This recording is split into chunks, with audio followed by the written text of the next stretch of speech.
we need this one. Hello, my name is Matt, and today we are going to be playing some In the Name of Progress with my good friends. And we are finally now in level 3, and we have some exciting things that we are starting to be able to do. Our characters have been through a lot recently. We brought down Eduardo Montalborn, who was doing some bad things around Throneport, and we found him all jacked up with all sorts of, you know, crazy ingredients, and we brought him down.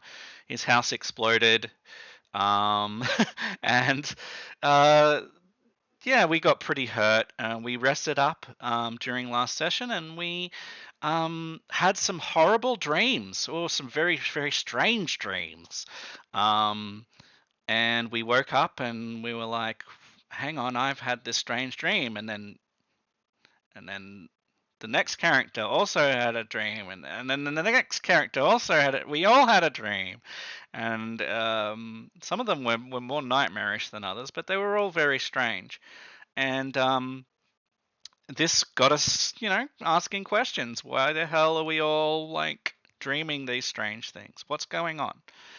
Um, and um, Yeah, we went and reported into Rontaltain. We told him all of the things that we had been up to. We told him about the dreams. We told him about the leads that we'd had, um, how beaten up we felt, and he sympathized with us. He was a bit weirded out about the dreams. He's like, maybe you should see someone to get some help. But after we sort of explained that there were actually reports in the city that other people were having dreams, this isn't just us. We're not crazy. We swear we're not crazy. We swear. We swear we're not crazy.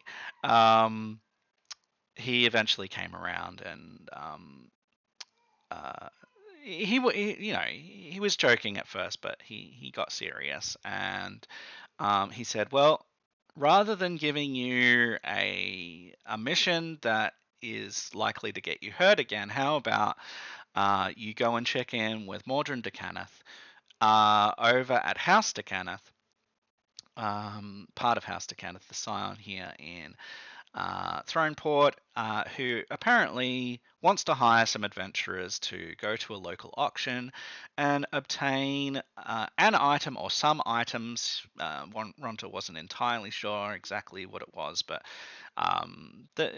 definitely wanted to like hire some adventurers to go to the auction and represent him, obtain whatever it was that he wanted. And we're like, well, that sounds a little bit more pleasant than what we've had to experience lately, and we were kind of keen to do that. Now, there's probably a whole bunch of other things that we should probably say in relation to last session. A couple of things I wanted to clarify.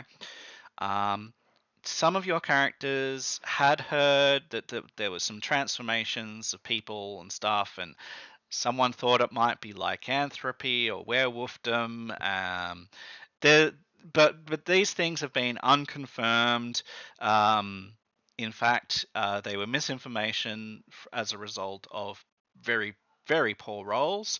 Our characters don't know that it's misinformation, but it hasn't been confirmed. They have no reason to fully believe one thing or another. We're just trying to work it out. And right now, we're just looking forward to hopefully just having some less dangerous adventuring. So we can be on our way to see Mordrin de Cannith as we sort of start up the game. Um, so why don't we get everyone to introduce our characters again, and say anything that you might be thinking and feeling as we walk the streets of Throneport. Let me actually put up the full Throneport map so that we get a bit of an idea of where we're going and what we're doing. Let's activate this. Okay, so Mordred de Kenneth is up here in Daroon Gate, so that's where we start off, and he is pointing us to Kor Iskin, which is in the red district, and I'll try and ping over here. He's pointing us all the way over here to the left-hand side of the map, almost all the way to Thronehold, the castle, to Kor Iskin here, where Mordred de Kenneth is held up. So, as you walk straight to Throneport, introduce yourselves and let us know what you're thinking.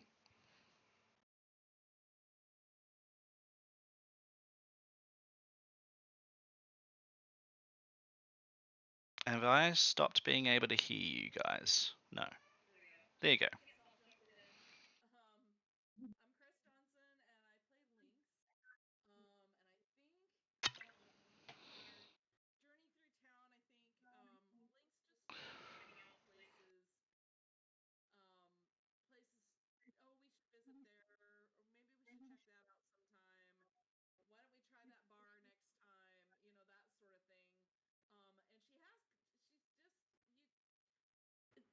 I think her companions who know her pretty well by now will realize that she's it's kind of forced, like that she's clearly trying to keep her mind off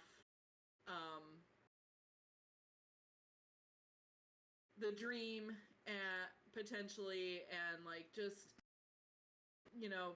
distract herself and try to just enjoy the day. Like she's working hard at trying to enjoy the day. Yeah.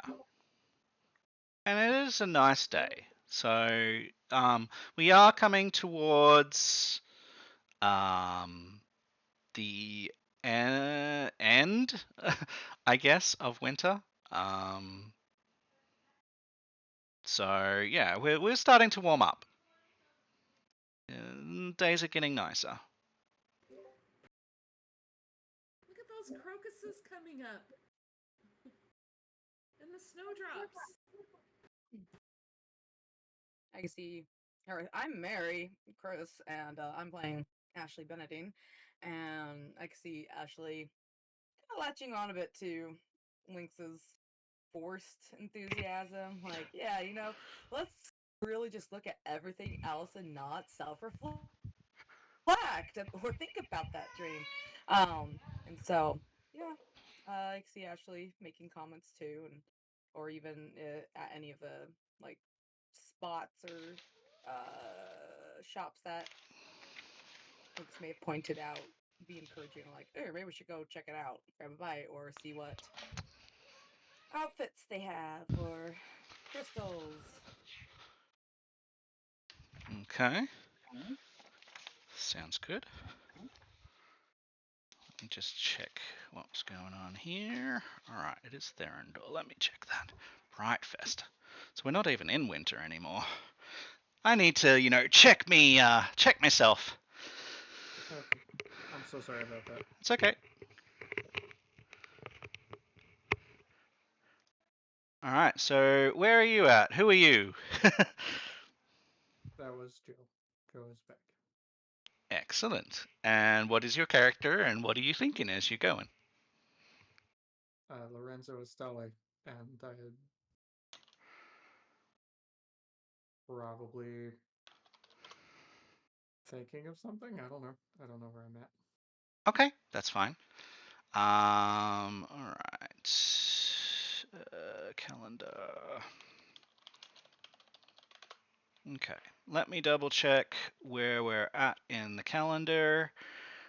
We are about 2 weeks into Therendor at the moment, which is March for you guys in the US, which is what, spring, right?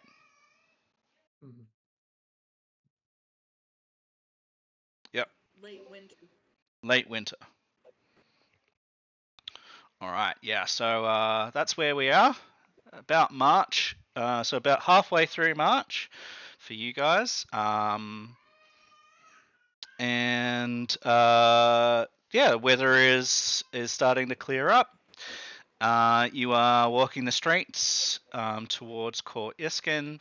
Now, as Lynx, as you're walking along the streets and pointing out, cafes and points of interest and things that we should do around the city, is there a particular type of thing that Lynx might be interested in pointing out? Like, is it cafes that she's interested in? Is it museums? What sort of things does Lynx sort of gravitate towards when she gives tours in Throneport? Well, I think if she's giving tours, she does a combination of things. Like, oh, you can go to that museum and then, hey, check out that cafe afterwards. That sort of thing.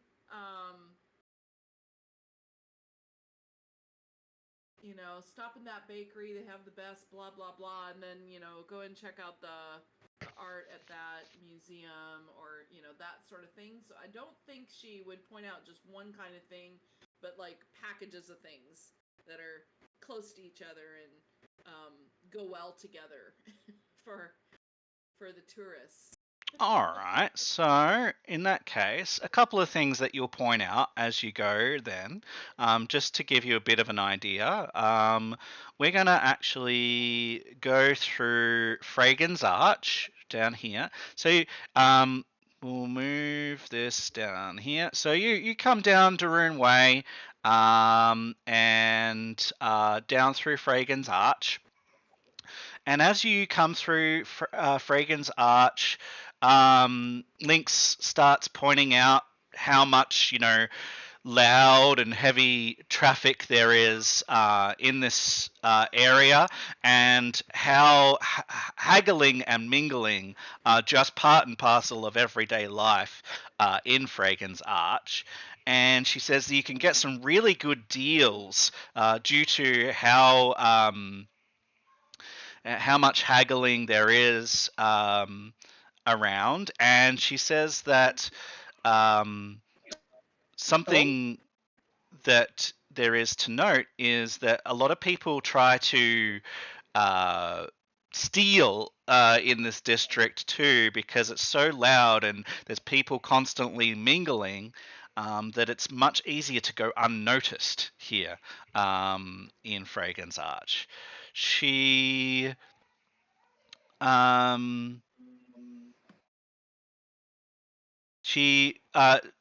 notes a market square that's got a large marble arch that commemorates Galafar's victory in the decade-long Galafar-Lazar War, and which gives this this district its name.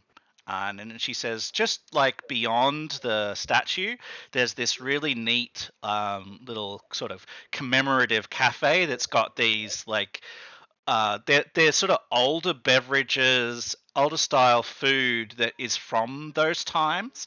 And she says it might not, it might not be what you're used to, but if you've got a taste for some history, that cafe is definitely the place to go. And as she notes that, she says, and while you're there, you could visit the local museum. And she sort of like points that out as well, and says, shows how that's all connected. And then you guys can walk up Zukov Street towards Court Iskin. Let me see if there's anything here well, there's always things to point out, but I just want to give you a little bit of an idea.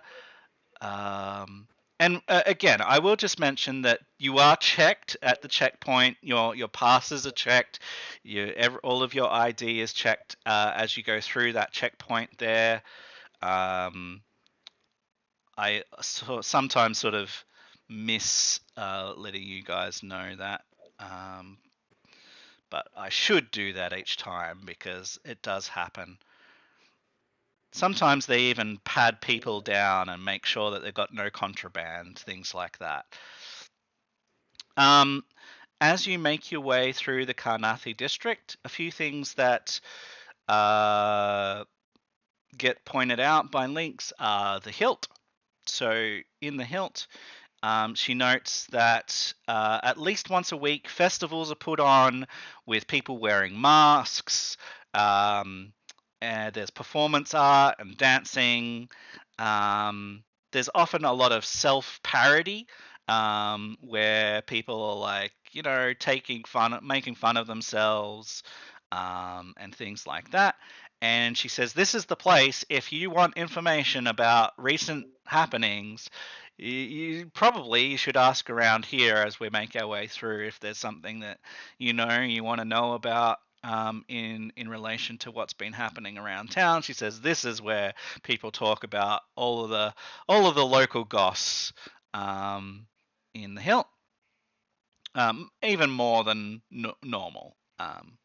So there's that. And we can sort of visit that more if you guys want in a second. I just wanted to point out a few things along the way. The last thing that I will point out before we get to core Iskin itself and sort of change the scene, and this will give you a good cross section to like focus on any of these things as you would like. I want to talk really briefly about Wolf's Rest, so we're going to go past there as well. Lynx will point into Wolf's Rest, which is where veterans of the last war, 5-6 years ago now, it ended, and a lot of the veterans that live here in Throneport live in Wolf's Rest. It's not the only place, but a good percentage of them live here in sort of, it's not quite government sponsored housing, but it's there's a local corporation apparently that looks after tenements for them, and she'll point out the Hammer and the Sword, which is a veteran like gathering place, drinking place, and a place for old war stories. So that is something that she would point out. So amongst any of that, is there anything that anyone would like more information on or would like to do a short snippet of role play with as we wander through? I don't think I really have much for Ashley other than I know the hilt sounds like the place that Ashley is going to definitely want to hit up and keep in the back of her head of we need to investigate. I know where I'm going, and I gotta figure out what time of week that party's happening. Well, Link's got all the info, so she can definitely key you in. And we hang around long enough for sure to hear. Mm-hmm. Just, slip in and mingle with everybody. We're bound to find out in just minutes. Yeah. You would know that generally happens on a Saturday. Okay. Cool. Saturdays. We just need to get here on a Saturday. Yep, and it is currently, for your information, it will be Wednesday. It's Wednesday the 11th at the moment. I've never looked forward to the weekend so much.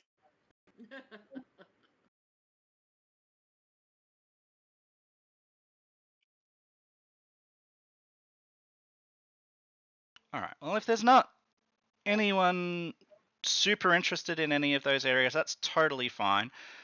We can move on to meeting Mordrin de Kenneth. Now, remind me, I'm pretty sure we haven't met Mordrin. Is that right?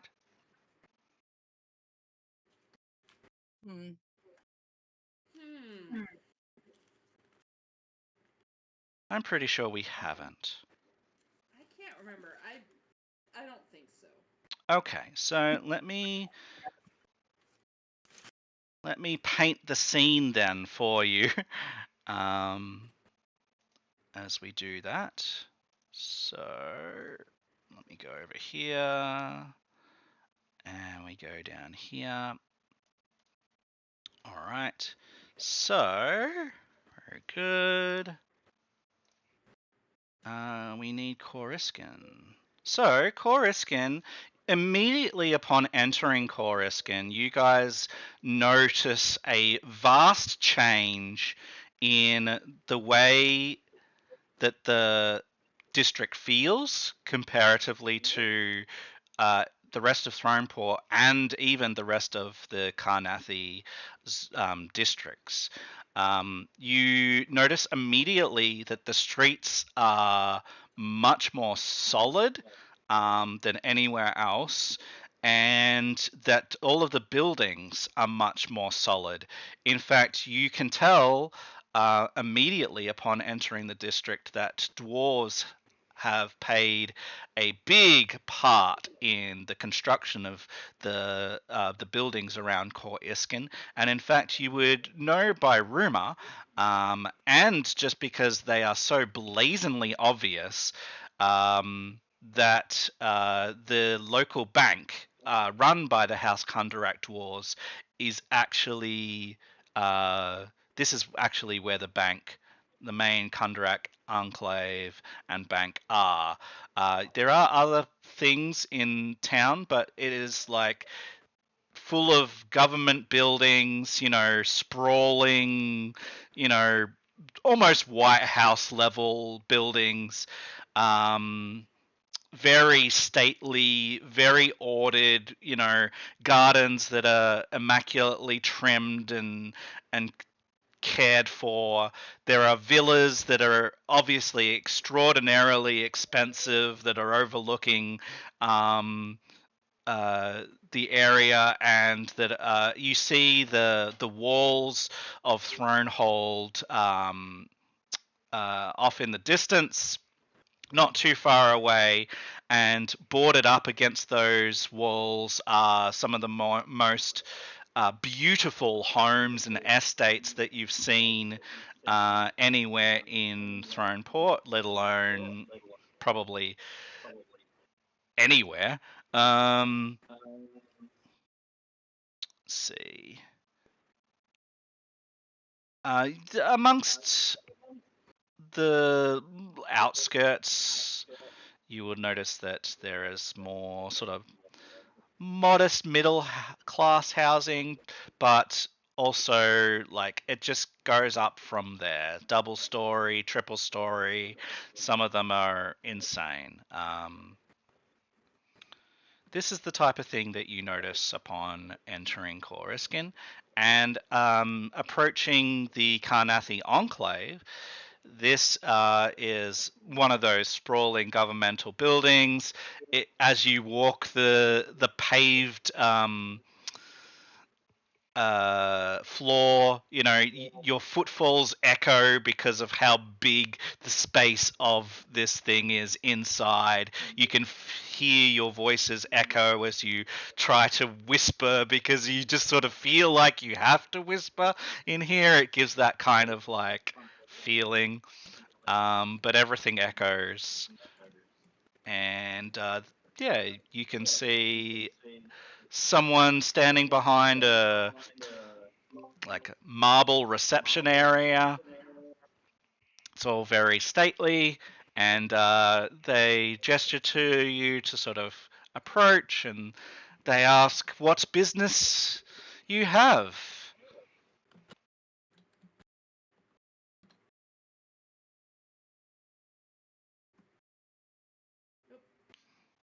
The receptionist is well dressed. Clearly has a list of like itinerary that they're looking at and looking up at you, and you don't seem to match anyone that is on the itinerary right now. Got a questioning look. He gives a salute.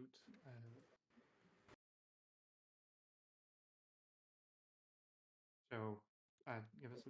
We had a prior Meeting arranged. You didn't, but Rontal told you that Mordrin is looking for adventurers to do the thing. Oh, that's So. right. Yeah, sorry. Oh, that's right. Mordred is. We're here to see Mordred. He is looking for someone to do a job for him. Oh, you are looking to work for Mordrin? If he'll have us. Rontal Tang sent us. Oh, yes, of course.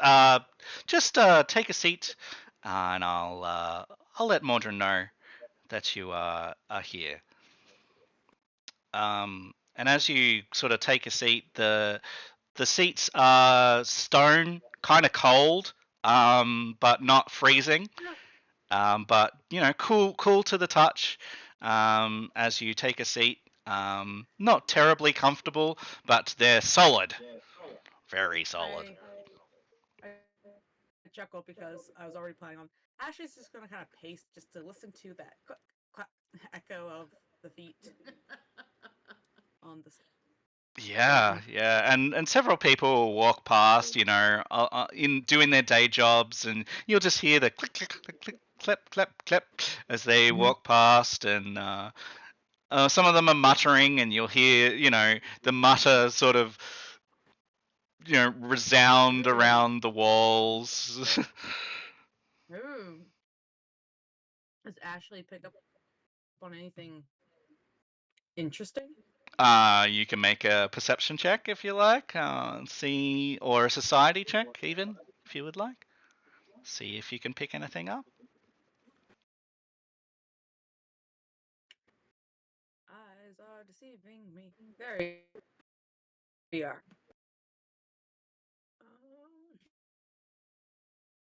See if that did it. Oh. All right, Eh. that's okay. Cut. Yeah, so you hear this person talking to, like, they're more humming actually. You notice now that you're sort of paying a bit more closer attention, and you hear them humming. You're not sure what the tune is.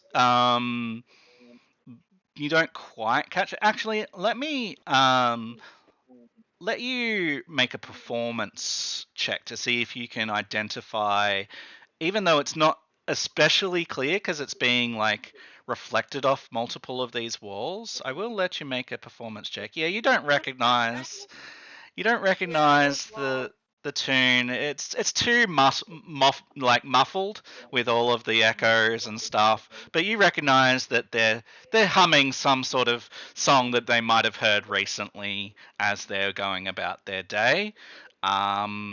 It That could be bugging Ashley. Yeah. And we'll put a bookmark in this because there is the potential that you will recognize this down the track.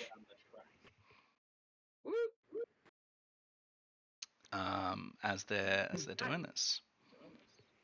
All right, and it's not too long before you get shown in to see Mordrin de Kenneth. He is a raven-haired, blue-eyed man who, it looks to you, has recently emerged from his boyhood. In fact, to Lorenzo's eyes, probably somewhere similar-ish in age, at least within a couple of years, you think. He's as a young man. His eyes are sort of sunken. He looks drained. He seems to be withdrawn. That's your first impression.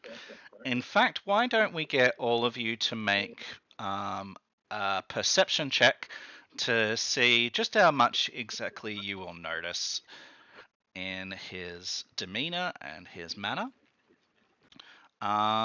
He is well dressed though, and has some symbology of House de Kenneth on him. He has an angular face, and his raven hair is stringy.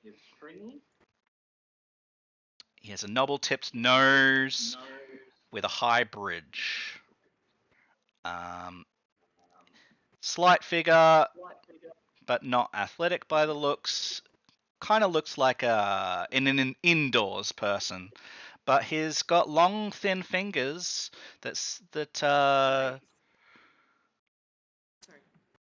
okay. That look, maybe skilled at some sort of music with those sorts of fingers. That's the sort of first impression. He very slightly smiles. It's not really what you would call a smile. It's more of a oh hello, trying to be polite kind of. I can see Ashley just kind of whispering to Lynx and Lorenzo, like, "Oof, this job must be sucking his soul out, or he's depressed."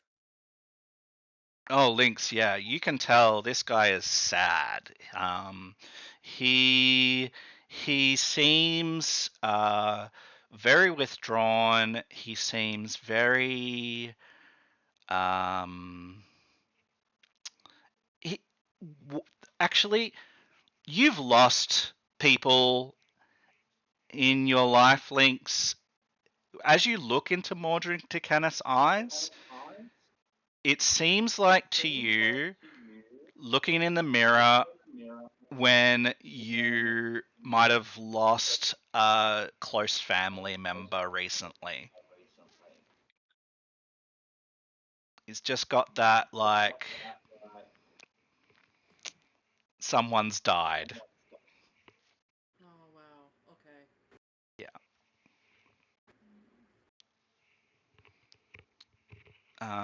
And he introduces himself. Now, I cannot do this accent to save my life, so I won't, but it's sort of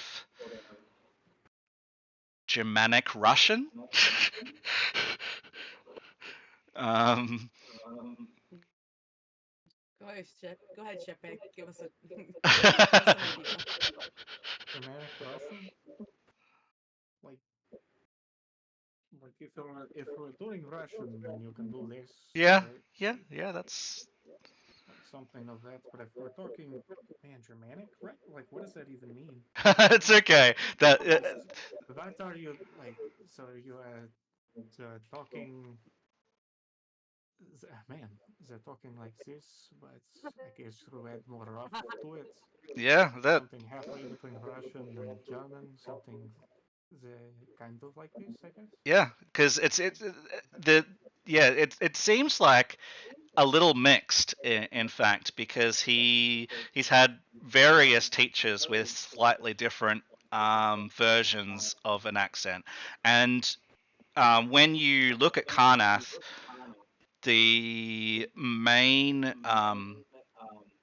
real life uh, reflections in real life are Russian, German, Polish, and Transylvanian. So you can anything Romanian, any of that, and all of that is what he's heard for his whole life, and so it's a little bit mixed. But what you did there was just fine, and that's how he will greet you. And he will introduce himself as Mordred de Kenneth, and he says, "I hear you have come for uh, the job that I have." Yes. That's right. Well, Tell us more about this. yes, I will. And so he speaks about it. He says recently a group of archaeologists who were excavating a dig have come back to Throneport, and upon getting back to Throneport, they started to look around for uh, how they might benefit and profit from what they found. And so they started asking around town, and they settled on an auction house. They felt like they would get the best price from there, and so they. This is the information that Mordrin has anyway. That they approached this auction house. It is Rogar's auction house, and that they have sold him a priceless House DeCanneth journal, um, apparently by Pietro DeCanneth, a renowned um, journaler and House member from some time ago that has gone missing, and Mordrin DeCanneth wants it. And he bemoans that they did not come to him. Maybe they didn't know what it was. Maybe they were just trying to get a quick buck. But they sold it to the auction house instead of to him. And he knows that there is an auction coming up this Saturday in a couple of days' time at Rogar's auction house. And he would like for someone to represent him at the auction, and he will provide some money on that day. You will come here in the morning, on Saturday morning, and he will provide you with funds, and then you can make your way to the auction house and you can bid for the item, and he will make sure that you have enough to bid for the item. And he says, as long as you secure the item, anything else out of this money that you, or out of your own money that you would like to purchase, feel free. But you need to make sure that you have enough and that you secure this item. This is the whole reason I'll be hiring you. What is this budget? Do you have an estimate? He is going to be providing you with 300 gold pieces. Okay. Woo! Okay. Yeah. He says it shouldn't cost that much, but just in case. And what should we do if, per se, that we are outbid because for whatever reason? I just want to cover the worst case scenario. He thinks that's extraordinarily unlikely, but in that event, he would say that there is a sending house just outside of the auction, and it is fairly commonplace when someone is sponsored by a house that they can call for a 5-minute intermission to run out to the sending house and make and get a message to authorize the release of more funds. Okay. Good. So yeah, you can sort of go over there, and he will. But he says it would be extraordinarily unlikely for it to be that amount of money. And 300 gold is more gold than you've ever seen in your life, let alone what you've got in your pockets.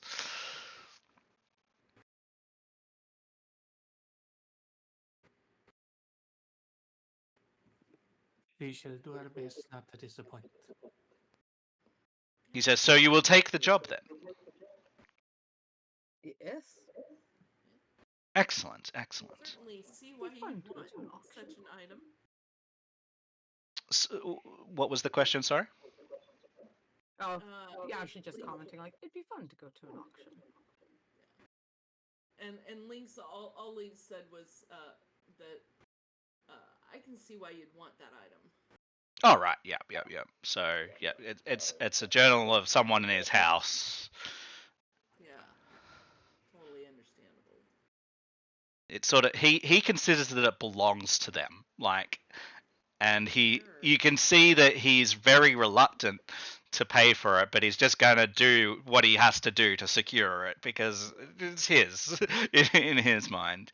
You can see in his mind, in fact, with your really excellent check before, you got a real bead on this guy, Lynx. You can see that, in fact, he believes that this is his already. Like it's it's his. Okay.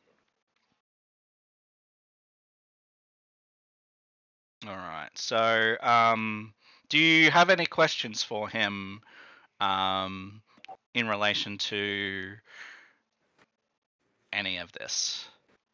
Are you hiring adventurers because you think someone will try to steal or He says it is possible that that things could go that way. If I, we have heard about this item, there are going to be others that have heard about this item, and maybe someone wants it.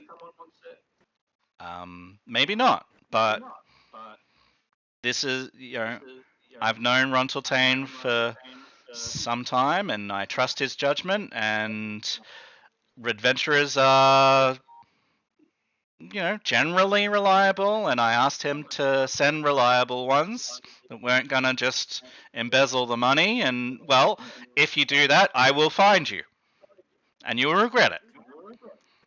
We won't do that. You don't have to worry about us. um, did we? So it's a journal that we're looking for. Yes. Did we hear the name exactly of the family person that that Yes. it belonged to? Yeah, I will put that in the journal.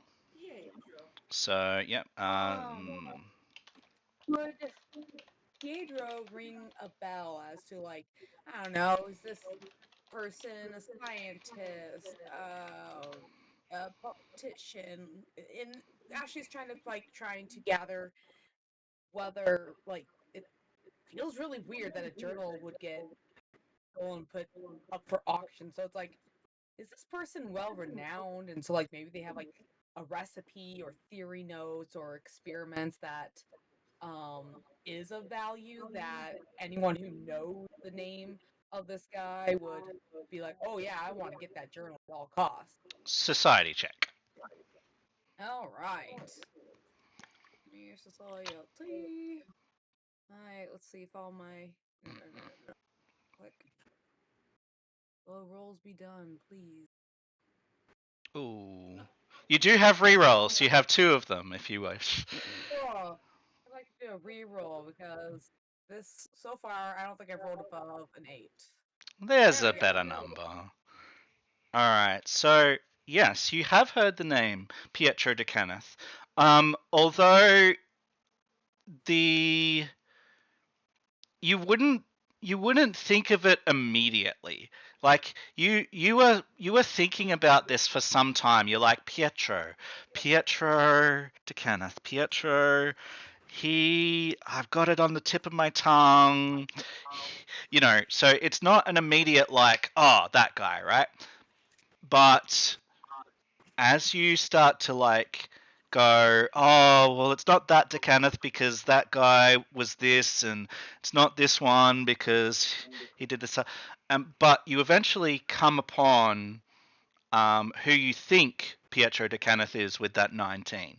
And so Pietro de Kenneth, what you have heard is that Pietro de Kenneth was, I guess, an explorer is the best Okay. kind of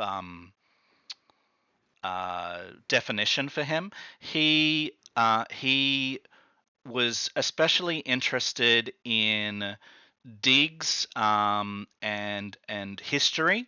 He wasn't an archaeologist himself, but he an explorer type, like a historian type, who was like looking to aged ruins, looking for house and nation relics, and that sort of thing is kind of how your where you land as far as your check goes. Alright. Yeah, it should be like Pietro, the explorer? Just out random with like getting lost in their thoughts. Wandered the lands looking for national and house relics. Yeah. Yeah. So when Work that out.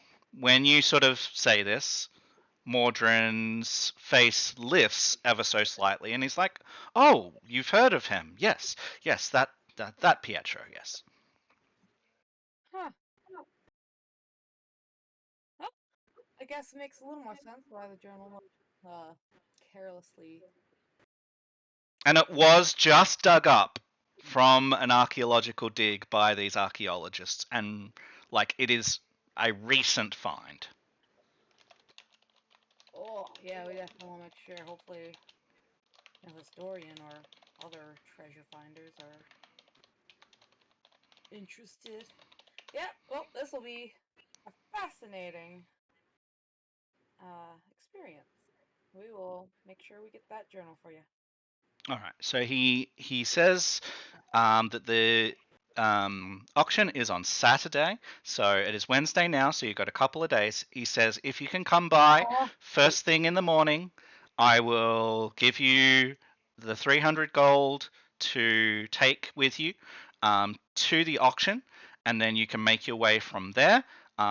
He says, I'm sorry, but I don't know you well enough to entrust you with 300 gold for the next couple of days. No I problem. wouldn't. No problem. Yep. So, yeah, if you could come by on Saturday. In the meantime, he says, if you have any questions, if you need anything, don't be afraid to drop by. I may not be able to see you in person as I'm an extraordinarily busy man, but you can always ask at reception and leave a message. Will do. He seems to you maybe like he's saying that would be a last resort. You kind of get a hint of reservation as he sort of says, "Oh, come by any time." You don't think it actually means that.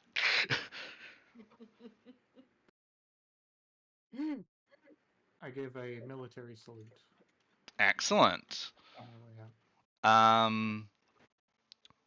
I'm going to, as you make a military salute, could you actually make me a warfare check? You've got law warfare, right? I should.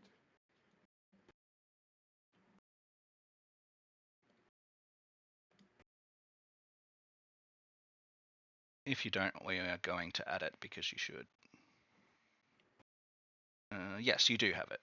It's under the law skills, so it's in the hand, and then law skills at the beneath the core Yeah, skills. warfare. So you can make a warfare check for me.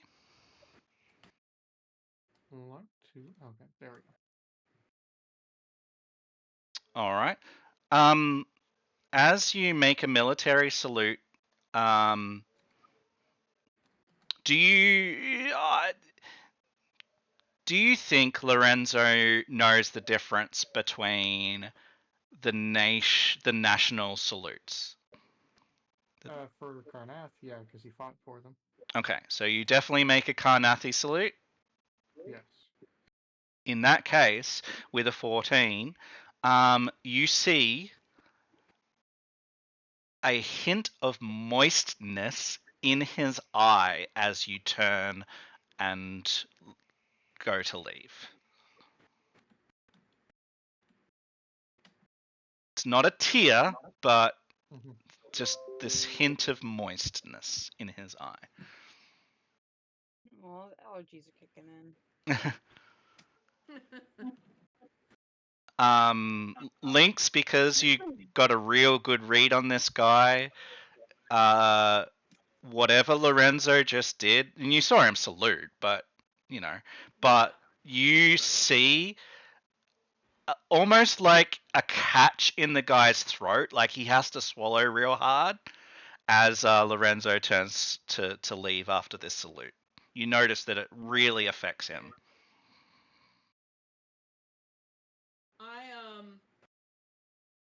I kind of cast my eyes downward at that and try not to show that I noticed. Yeah. Cool. And yeah, you guys can head out. So it is Wednesday. You guys have 2 days. If you want to cut to the auction, we can. If you would like to do anything around town, you can. This section is now in your hands. So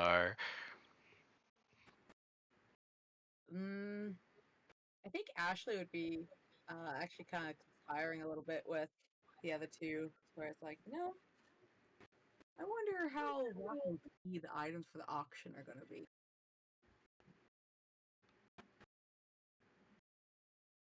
I mean, steal something back that was stolen, right? you're talking about stealing it before the auction? Well, not even necessarily before. Like, probably see if there's like, is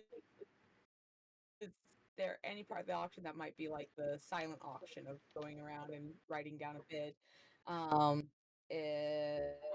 previewing the If items, maybe.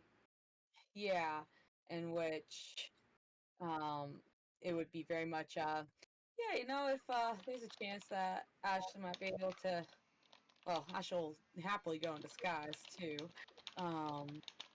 and see if the journal could get pocketed,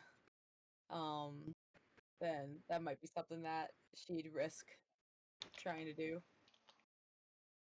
All right. Well, you can certainly find out more information about the auction house if you would like, and sort of see how the auction is run before it happens, like by asking around and Yeah. stuff. Yeah, I can see that. And it's like, actually, I think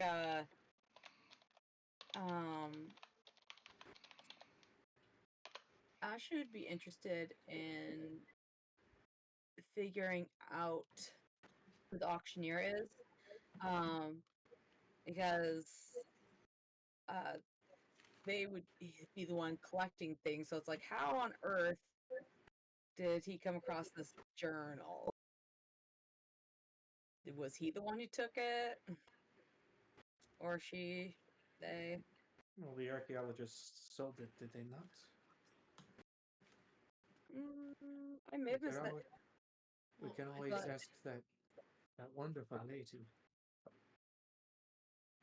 Yeah. He said, didn't he just they dug it up in a dig? They're just like they're selling it at the auction. I don't think that the auctioneers buy everything first. I think they keep a little money, when they sell.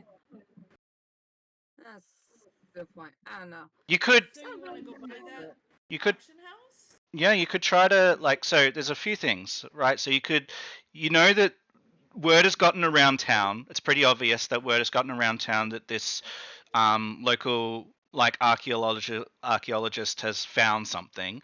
It's obvious that they've gone to the auction house and given it to them in order to sell. So you could probably relatively easily find information about the auction house. You could probably fairly easily find information about the archaeologists, depending on what interests you more. The auction house. Okay. I'm putting the very, very common information about the auction house in the chat, in the journal. Roga Salvage is in Port District. Yeah. So those details there, that the auction is held by the owner of Rogar Selvage, which is a male half-orc shopkeeper named Rogar, and that his shop is in the port district in Throneport, and law enforcement in Portside is run by the Tin Men.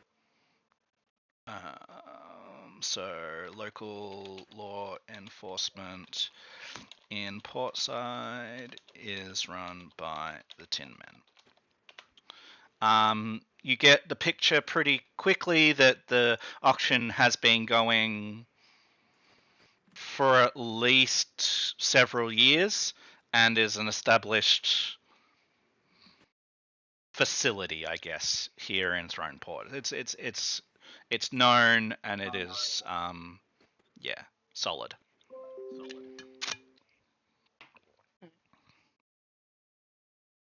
I suppose we can mosey on down that way. So you are currently in Coriskin, and Portside is all the way over the other side of town. You will have to go through 1, 2, 3 checkpoints, probably, to get there.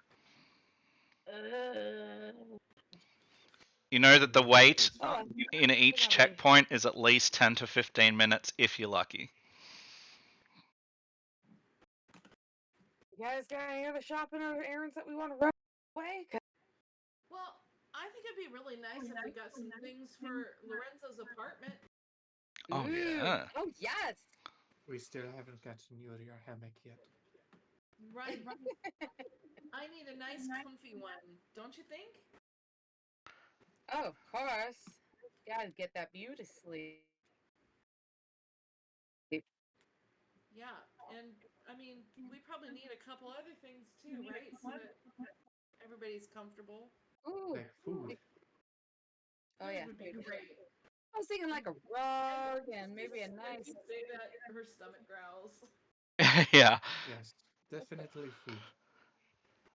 So you guys recall when you started to like look at where you might get like rugs and hammocks and stuff like that, you heard about a shop in West Market in the Thranish Zone. So it's on the way.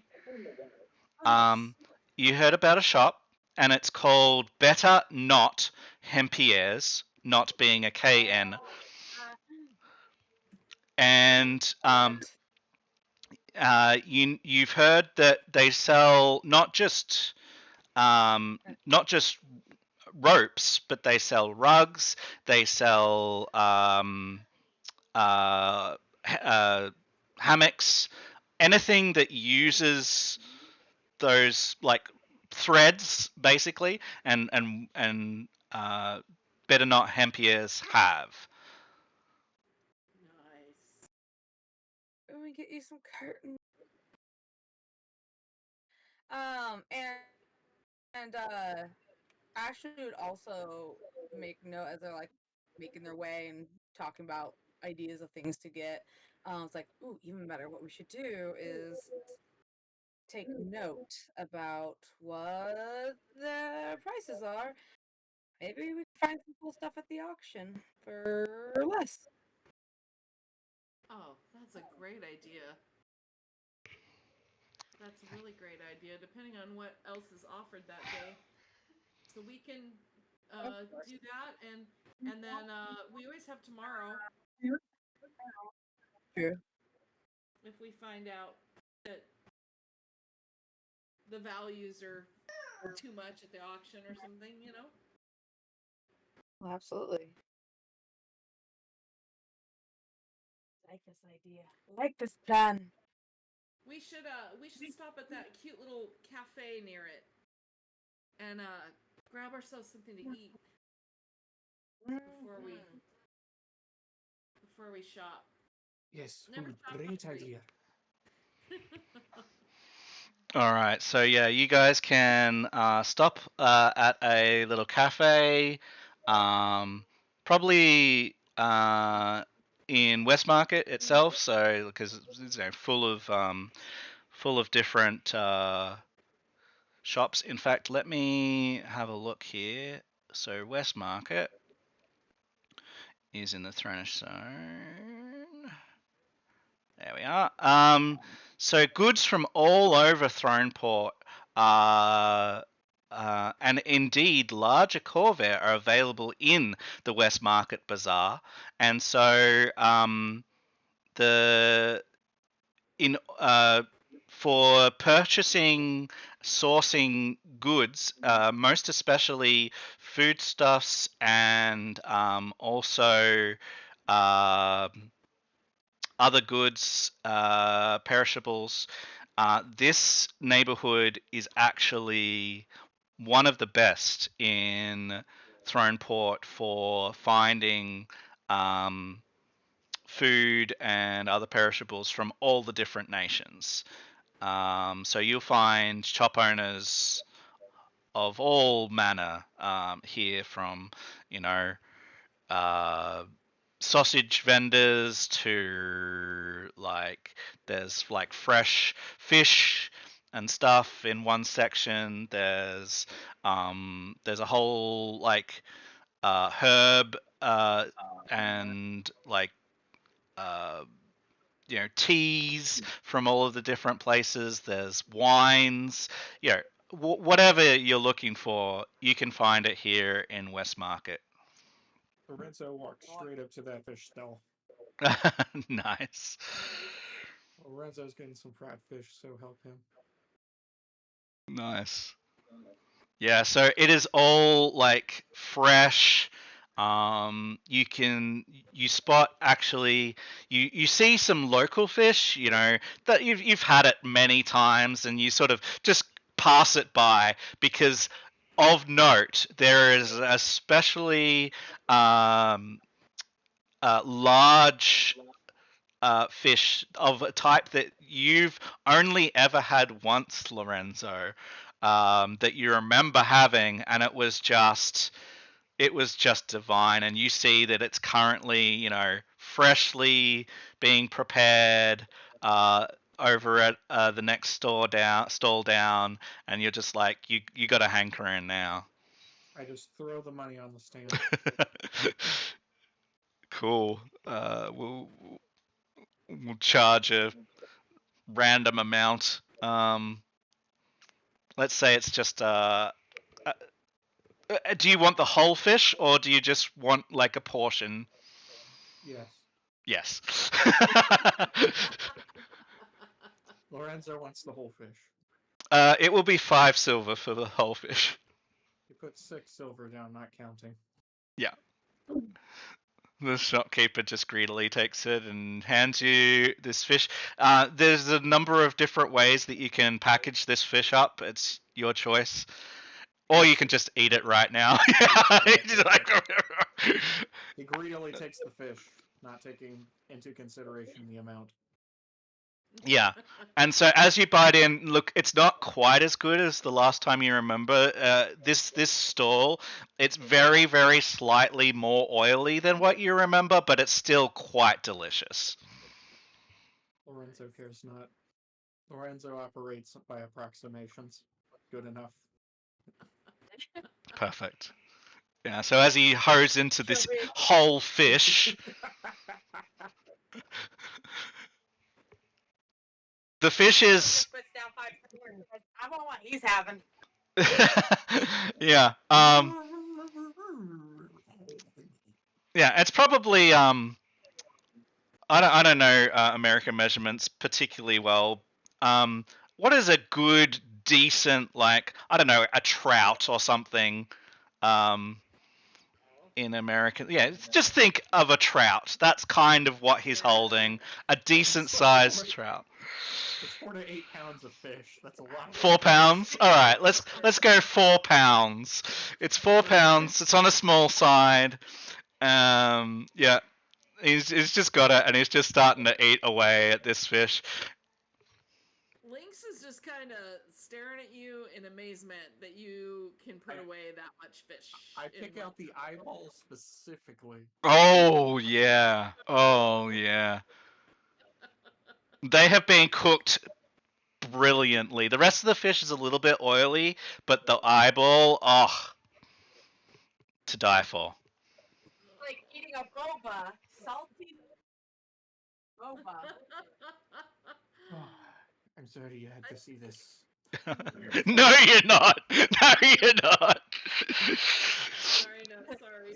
I mean, you almost made me want to eat an eyeball, but Nope. I'm sure he'll eat yours. He's having- Yeah, so you can freely do that, and then you can make your way to Better Not Hempier's. Lynx will cast around for a place that has like hand pies, like meat, like a sausage roll or Yeah. something along those lines. Yeah, so there's like there's a pie shop here, and they sell lamb, pork, beef, apple. They sell some really interesting ones actually. There's some alligator pie here. And there is also there's also this special that's up, and it is it's actually called Mystery Meat. Do you dare?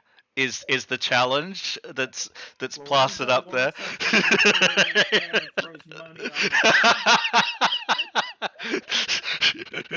Lynx Question goes for is there lamb. a barber shop above?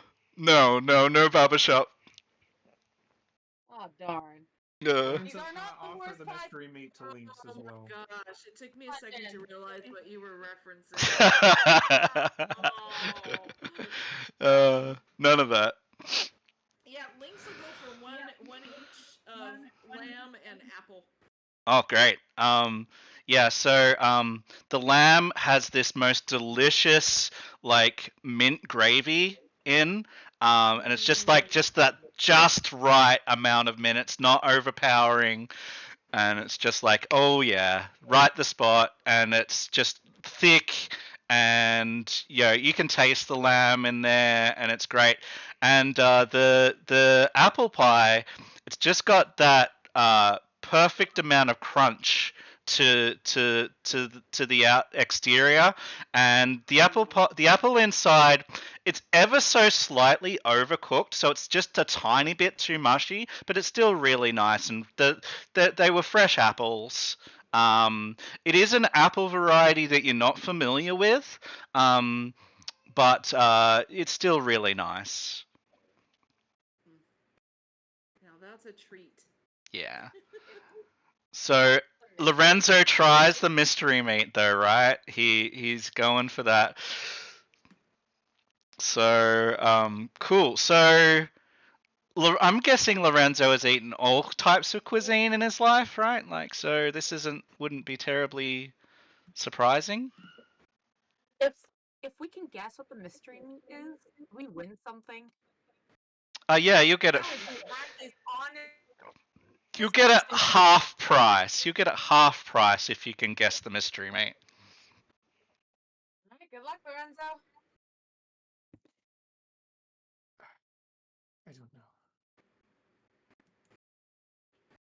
So it would be perception to try and figure out what this meat is. I do not need to know what this meat is. Okay. So when you eat it, you actually feel your tongue very slightly swell, just a tiny bit, and it's tingly like crazy, and it's like your whole mouth is suddenly, for the first time in your life, properly alive. Is this one of those flatfish that kill you if you touch its tail. Yeah, you got it right. Exactly. So this is the very poisonous fish if prepared wrong, but this is prepared right, and it is wow. It He eats the is. whole thing. Just- Once again, watch what he has. I guess we need to remember to take you for breakfast in the morning, huh? Oh, that would be fantastic. I haven't had breakfast in how many years? Quite a few years. Huh. I don't know where you put it all, Lorenzo. He doesn't Uh, eat breakfast. That's why. I tell you what, though, you should try the lamb. It's really good too. I mean, I can finish yours if you want me to. Oh, I think I've got this one under control. We will get Here, some try next an time. apple though, and she'll let you take a bite of her apple pie. I'll take a tiny bite of the apple. All right, cool. Well, you I guys don't think there's already any lamb left. are wiping your mouths and enjoying the fact that you've now got full bellies, or at least slightly more full after all of that food. You can make your way to Better Not Hempier's. And upon entering, you see a tall, thin elf with a hawk nose and an appraising eye. He is dressed in distinct emerald green, and he has it's green and also rich oaken brown that designate an elven expatriate from Valinar. He sports a pale blue brooch and a matching bindi, a sure sign that he not only originates from the coast, but that he might potentially be an ex-adventurer by the looks. He has an over-shoulder sash that is a much darker brown and is intertwined with golden leaves. His hair is dark blonde, almost brown, and is held high on his head in an elaborate knot with a long jeweled pin that matches his brooch and bindi.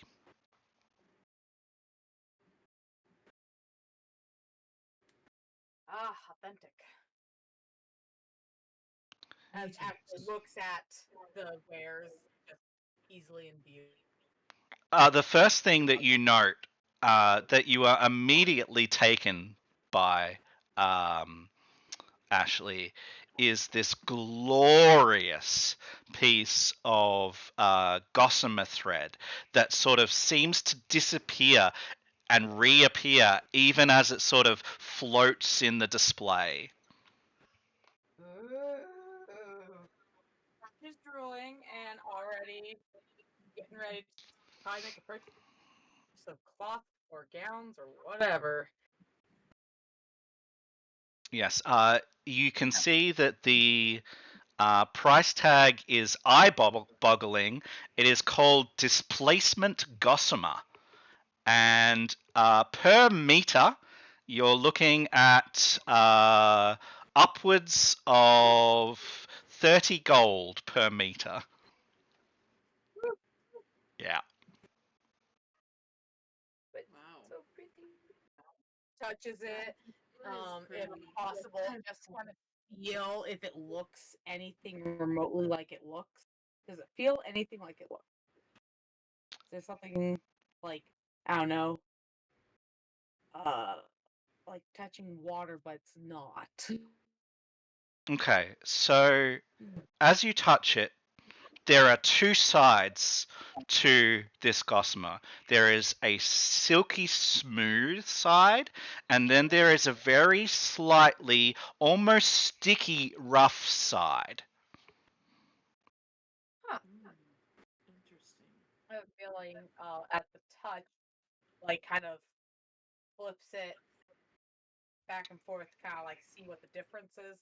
And then I can see like, especially with the ski rough side, like how does it hold on? Like, is this something that would make like the most amazing bodysuit ever because it just kind of clings? Oh yeah. So there are these tiny uh, bristles, I guess, but they're soft bristles that are on that rough side, and they seem to it it doesn't feel wet, but it feels like it feels like it's liquid but not wet. It's a really weird kind of feeling. And yeah, you think that it would adhere enough, but not be too adhering to static. It wouldn't create static. Yeah. Cool. Well, Ashley is currently fixated, mesmerized, and But 30 gold a meter. Whew.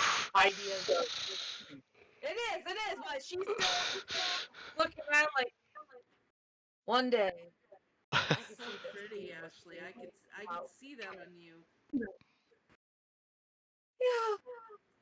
and look, it just like look how it just drapes and it kind of folds and oh my gosh, It's God, just gold wow. here. Damn,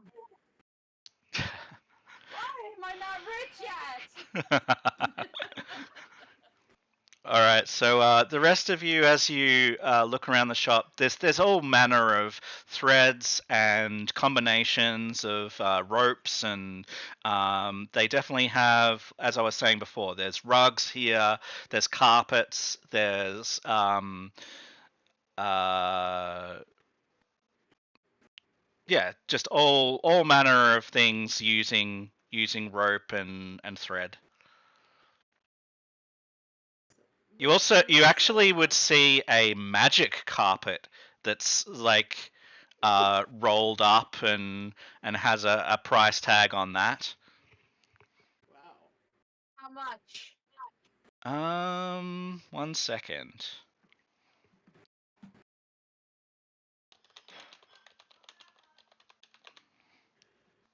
Carpet. Okay. Just looking at that.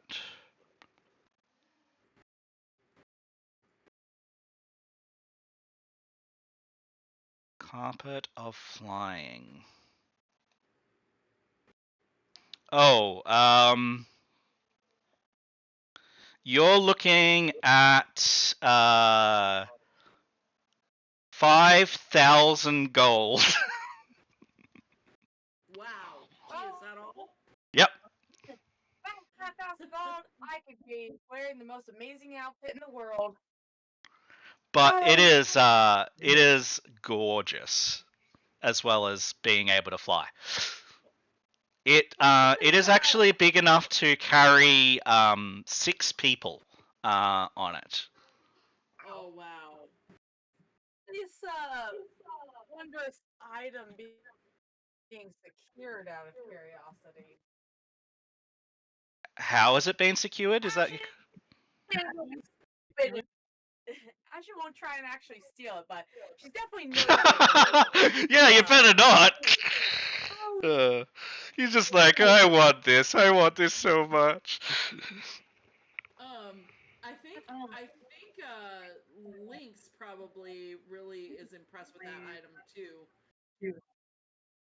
She may be drooling right there along with Ashley over that. She's trying to think in her head, man, what could I charge my customers? Yeah, if you could take them on a flying carpet ride. Yes. Yes. Oh, that'd be great. You think it would take quite a while to pay for it, but hey, it'd probably be worth. But for the moment, yeah, none of you have anything like that sort of money. He's just smiling as you look around, and you can see that he's well acquainted to people just falling in love with the sort of wares that he has, and yeah, after a few minutes of polite, just watching, he'll approach and he'll be like, "So, does anything catch your eye?" Is that a trick I mean, what question? doesn't? Indeed, So indeed. beautiful, really. My name is Relarain Torsus. It's a pleasure to meet your acquaintance, and who might I have the pleasure of meeting? Well, I'm Lynx. These are my friends. Ah, it's a pleasure to Ashley meet you, Benedine. Lynx. Ashley, such a wonder to have you in my store today. Yes. We are trying to find some lovely items for this gentleman's place. Oh, you're looking for your re-outfitting, or for the first time?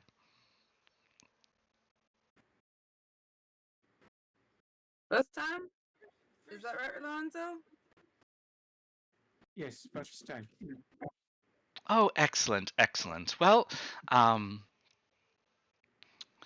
you will note that our floor coverings come in three varieties. There are simple floor coverings that are hard wearing. They uh, make sure that even if your heavy foot traffic is not a problem, then you sort of but you know the, they are more simple. Then you have the second sort of level. They're more luxurious to walk on. A lot of people enjoy them for their entertaining areas, as uh, especially with this fabric here. And he'll sort of roll one out, and it's a lovely just soft, beautiful texture that would feel amazing under your feet as you got up in the morning, or you took your shoes off for someone's home. And then our most expensive ones over here, which are the more luxurious types for grander occasions over in that section over there, and he'll show you the differences, and he'll say, so what sort of decor are we looking to match, and what colors are you interested in? And yeah, he'll just go about his spiel, and you guys can look to get something if you wish, and Nope. Lynx looks at Lorenzo. What color do you want? Uh, red. red. Red? Red. Yeah, it's a nice bold color to work with. Something bright and cheery. I like it. All right, so yeah, he would pull out various shades of red, from almost pink to very dark crimson. Um, Oh, that one's really pretty.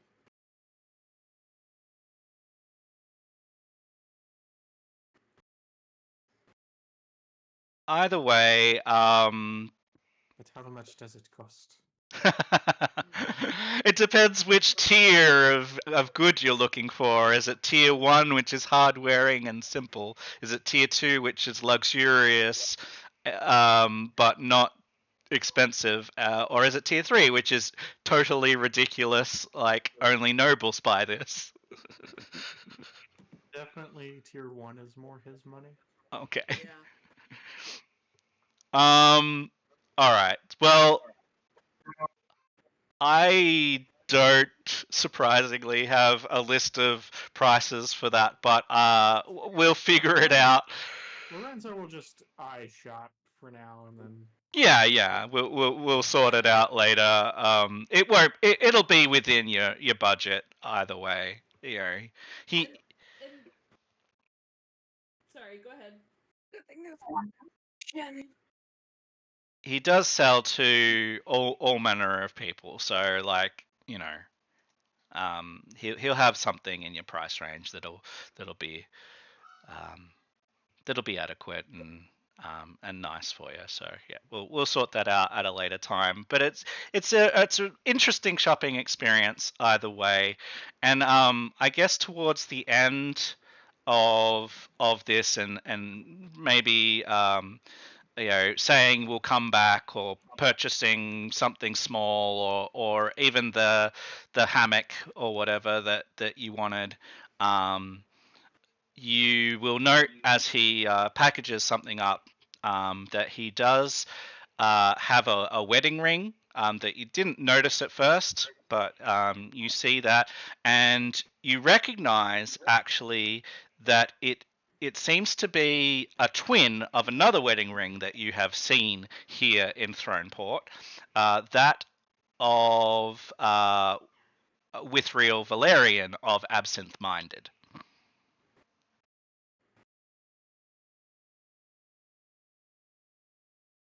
Oh.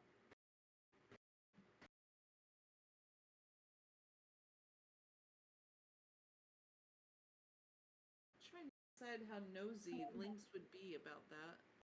Probably not very. You would note that Absinthe Minded is only really just down the road from here, so it's fairly likely that these two are a couple.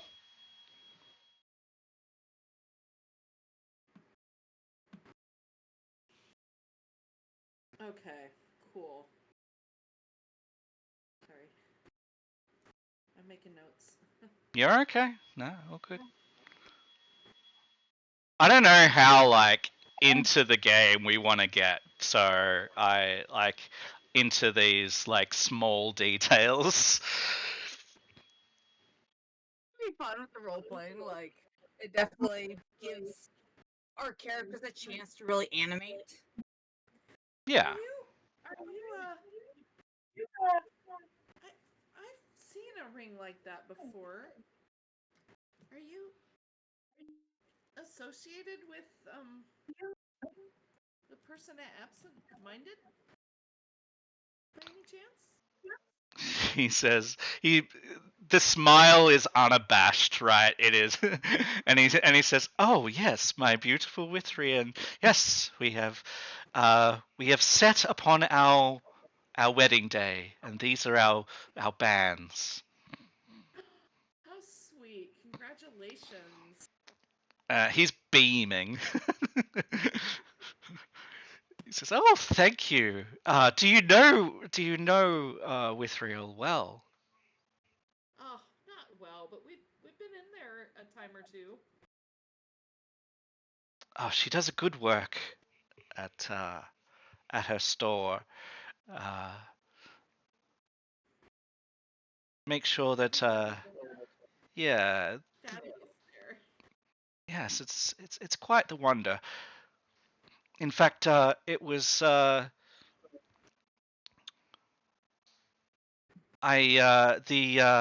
acquisition of her building was part of the wedding gift. Oh, that's so amazing. And you remember that building is ridiculous, right? It used to be an old fort. It's massive. This guy must be loaded. He must really rake it in on these rugs and things. Well, it's not just that. You get the distinct impression that he is probably an ex-adventurer. Just the way he holds himself, how confident and assured he is, and he seems to know all of his threads, like their histories, their locations, too well for someone who is just like a maybe even just a shop owner. He's probably gone and sourced this stuff himself. Like, He is passionate oh yeah, about his work. sure is. That's quite. I'm sure you make a lovely pair. All right, so yeah, you guys meet Relarain, the partner of Withriel, and see his shop, and hear and get a sense to his past endeavors or even present endeavors, maybe depending on how much you think he might have.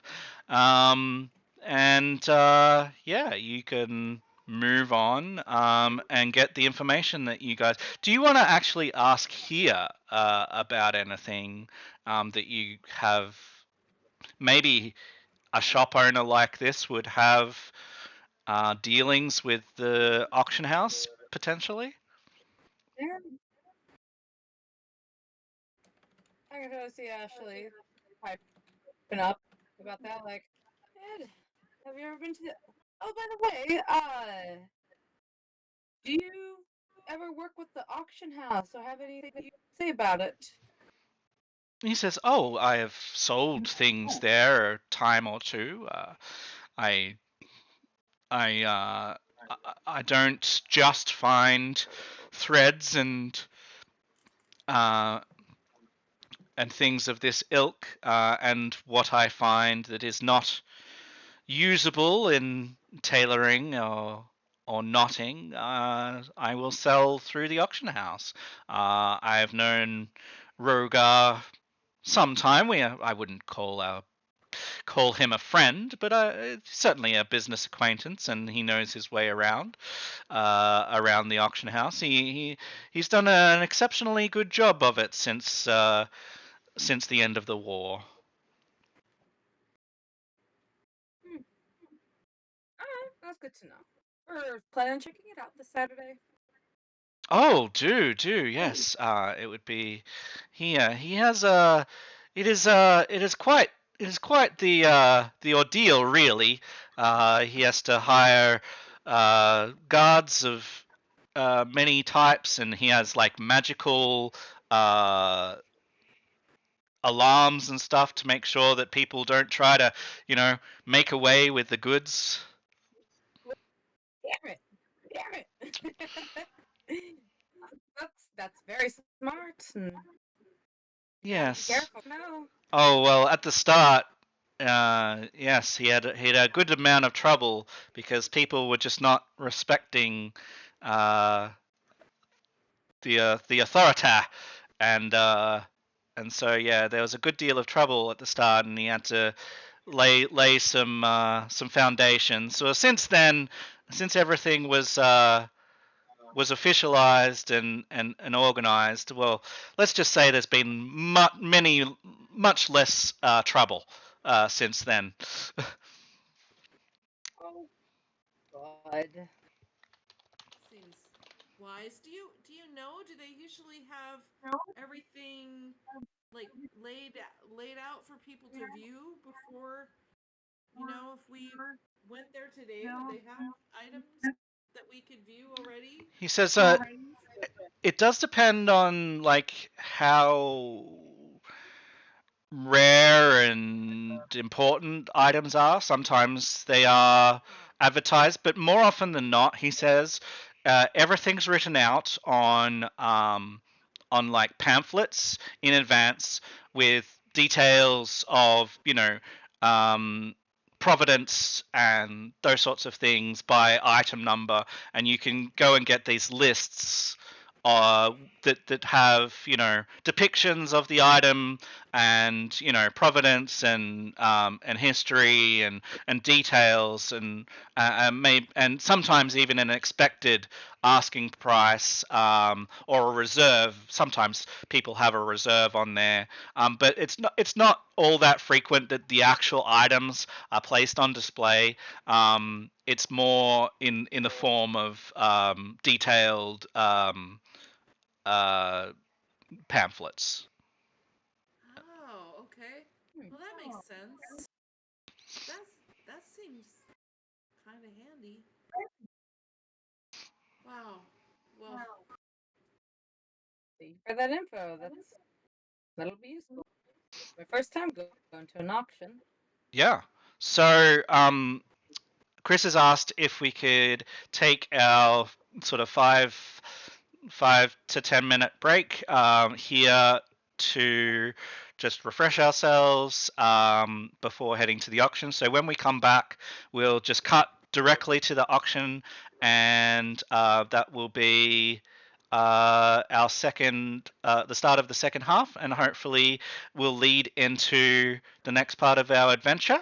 Hope that everyone is enjoying themselves, and feel free to take a break for 5 to 10, and we'll be right back, everybody.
Well, what I'm going to do, I'm going to pop us back, but we have been talking a little bit off stream, everybody.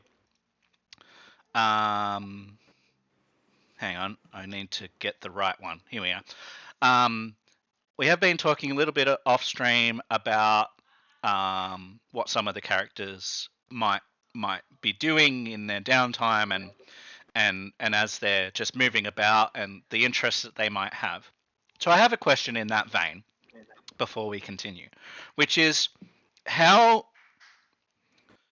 much do you want to just explore and make this your character's story, and how much do we want the stuff that I've written and the overarching like I guess the meat of the campaign. Do you want this to be more social? We get together, we do stuff with our characters, and we get to know the people around town, or do you want this to be more like let's actually see do the fights and figure out what's going on sort of thing? Like,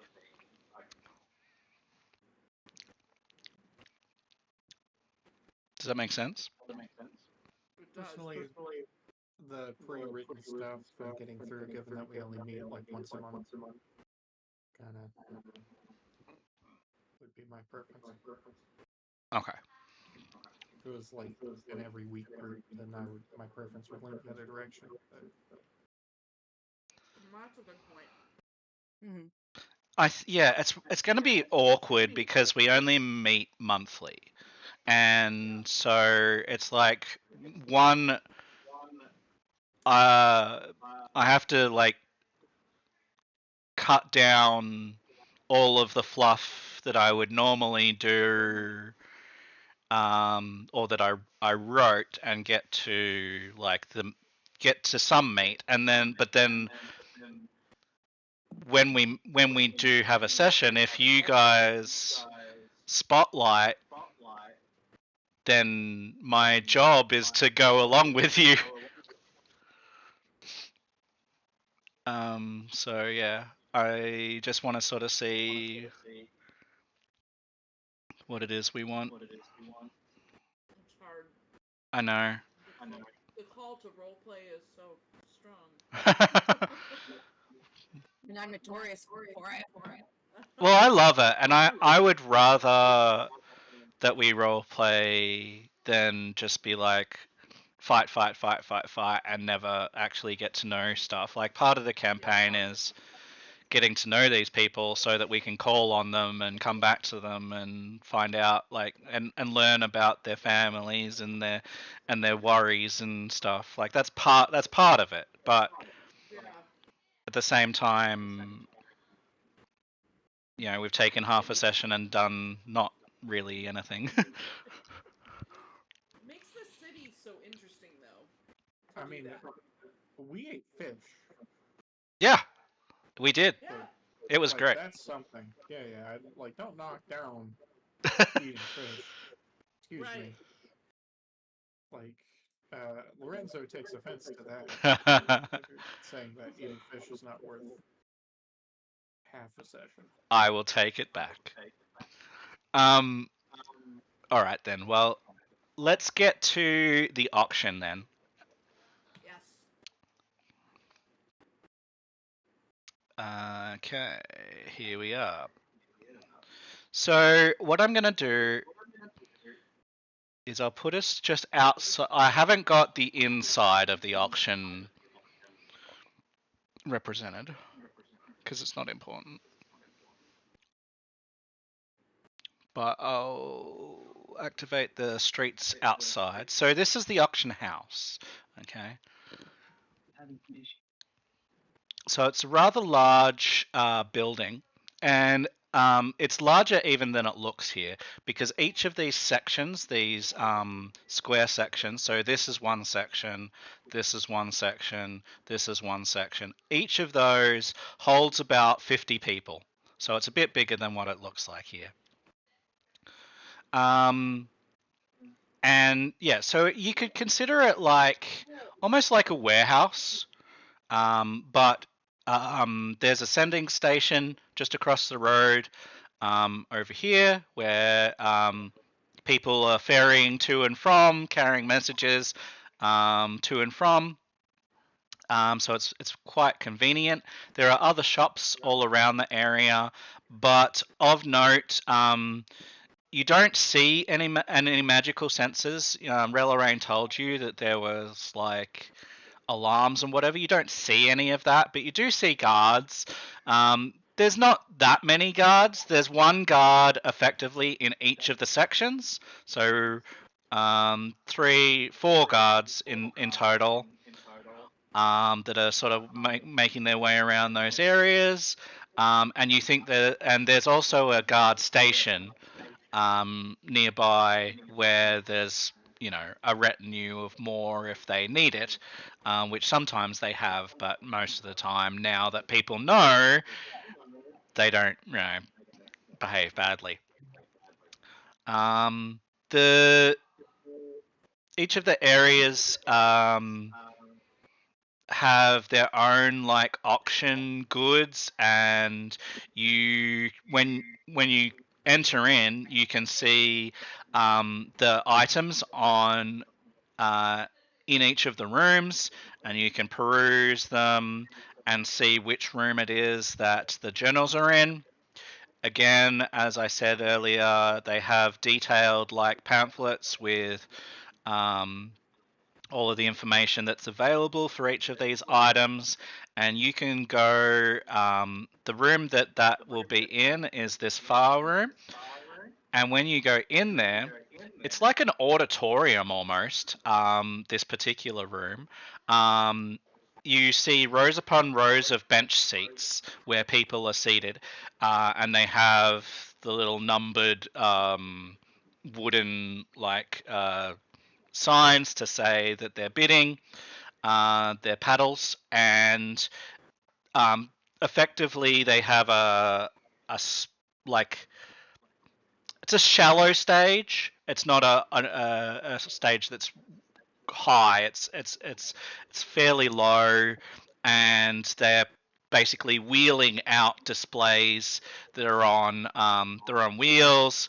They'll open the display. They'll show what there is. They'll put it up on a stand. They'll talk about it, and then they'll start the bidding. That's the type of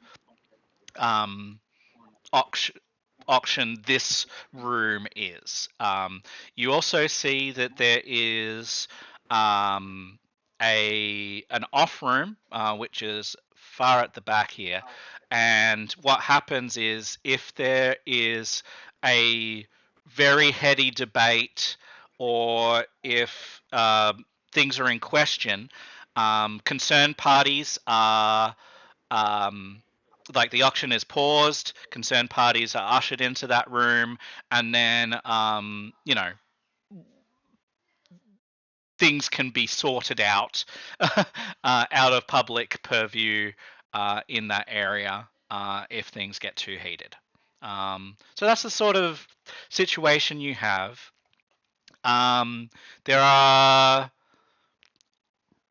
There is about 30 people currently seated. Most of them are in groups of 2 or 3. As you take your seat, you are about 3 rows from the back, and there is 7 rows ahead of you of bench seats. So you're a little bit toward the back, but you can still see well what there is, and your item hasn't come up yet. And generally what happens is when an interested party has their item come up, they'll wander down the middle row, and they'll go and have a quick look, and then they'll come back and sit and then bid or whatever else. You can see 3 rows down from you toward the front of this auction house. So still 4 seats back, but further ahead of you, there is an attractive looking young woman who is seated by herself, which is an anomaly in this place. Most people are in groups, but she is by herself currently, and otherwise there are just groups of people. And as you get yourself situated, more and more people will come and get situated until about 30 people fill the seats. A number of them are a good deal older than you guys. In fact, probably the vast majority of people in here are over 50. You is your general kind of snapshot of the area. A lot of them have grey or balding hair, and there's a very slight smell of um, mothballs in the air. Very, very, very slight, because it is aired pretty well, but even still. From the people? Yeah. Okay. This girl doesn't look familiar, does she? At the moment, you're only seeing the back of her head and maybe a very slight part of a profile of her face. So right now, you're unsure. Because there's a woman alone at an auction that's rich enough to buy things on her own is like send shivers down Lorenzo's spine because it reminds him of a certain someone. Oh dear. He's going to avoid her if that's in the off chance it's her. Okay, do you have any sort of idea of who that person might be, just so that I get No, my hook. Oh, your hook. No, it's not your hook. So. Okay. We're good then. But you can still say that because he doesn't know, he specifically tries to avoid. Yeah, he's gonna try to avoid her until he knows it's not her. Gotcha. He might completely 180 when he realizes that, but until then, Lorenzo is noticeably not looking her direction. Yeah, all right. Well, the two lovely people who sit beside Lorenzo note that he specifically is not looking at the attractive woman 3 rows ahead of you. Ashley's probably there, just kind of like, oh my god, like, look at how lovely her hair is and that dress. Oh my god, no. Yeah, she's well dressed. 30 gold or a meter, but that's a nice looking cloth and Linksa catches Ashley's eye and makes like the look of like eyebrows raised, and then looks at Lorenzo like behind his back. You know how you do behind People's backs. Yeah, give him the eye. Like, what is that about? Like, she's definitely got what's that about expression going on. All right, sounds good. going over Ashley's head. Let's just Ashley's too busy admiring her. Let's just make sure we spend as much of it as possible on the item. Just get that first. No distractions. Are we able to like? That's a great game plan. Yeah, and when we were looking at the item list of things, like there were journals that sounded pretty much in line. So, of the things that were on the list, there's a few things that you might pay attention to. So, let me list those for you. Obviously, you're most interested in the journals. Yeah. That we know, but in addition, second while I find it. In addition, there is a relic mentioned. 1 second, I've got a phone call I just need to take. Okay. Just so you two know what my game plan is Ashley plans on like just Good. How are you?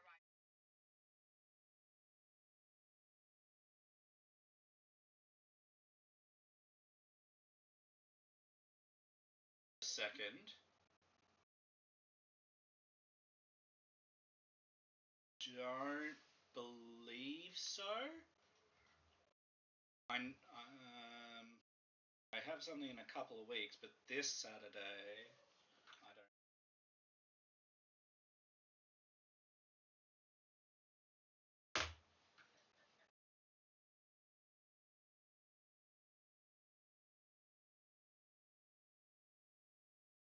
That's a big trip.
That's the entire day.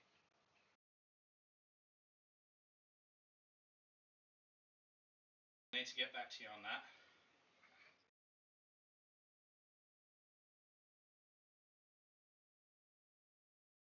Well, let me get back to you tomorrow. Right, I'll give about this time. All right, tomorrow. About lunchtime. I'll give you a call at lunchtime tomorrow, and I'll let.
All right. it has the ability All to right. bring out our favorite smell. I am back. Sorry about that. Why is that different? No Alright. problem. Ashley's plotting with the others that to try and hopefully encourage people to spend their money and therefore hopefully not Huh. uh wait till when the journals are up. We'll just start like making lies of like, oh yeah, if you bathe with that under a full moon, it'll grant you a wish. Oh, and that candlestick makes the whatever you burn on it smell exactly like your favorite smell. Mhm. Okay. No, that sounds great. That sounds cool. I like that. So yeah, you're trying to get people to spend their money so they don't have money. Yeah. So hopefully, and like Ashley will try and throw in like a bid and whatnot, like obviously very pitiful. Like, oh, 1 gold, yeah, I'll raise my hand. Oh no, that's too expensive. Can we get anything for silvers here? Yeah, you distinctly do not get the impression of silver. Not through in our strategy. But yeah, I love your idea. Do you want to make a well?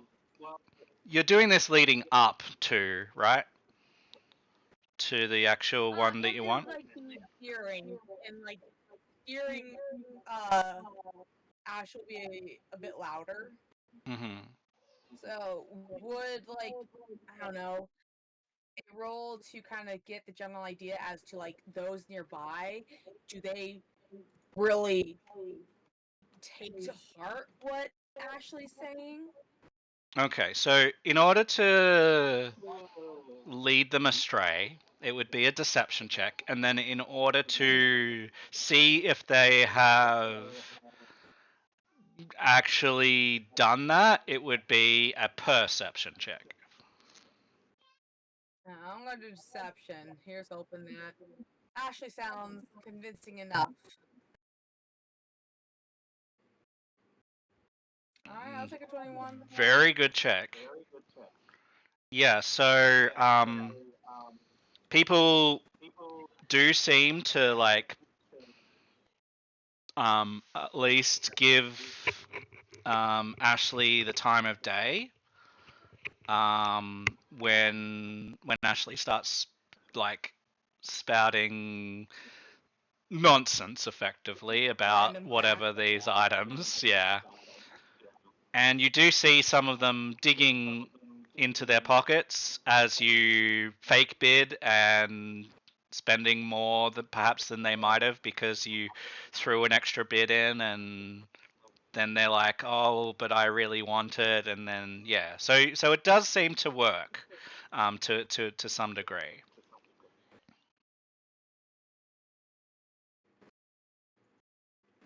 Alright. Yeah, so that's awesome. And when the journals come out, that's where the fun game is gonna happen. Yeah, for sure. So, um,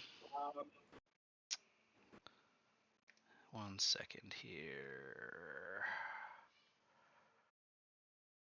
Why am I not finding? There's a particular note that I'm looking for that, of course, I can't find.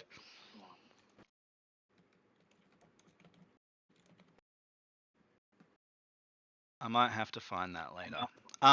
Either way, um, several items go past. I was gonna just let you know that there are a couple of items that do catch your eye on the list.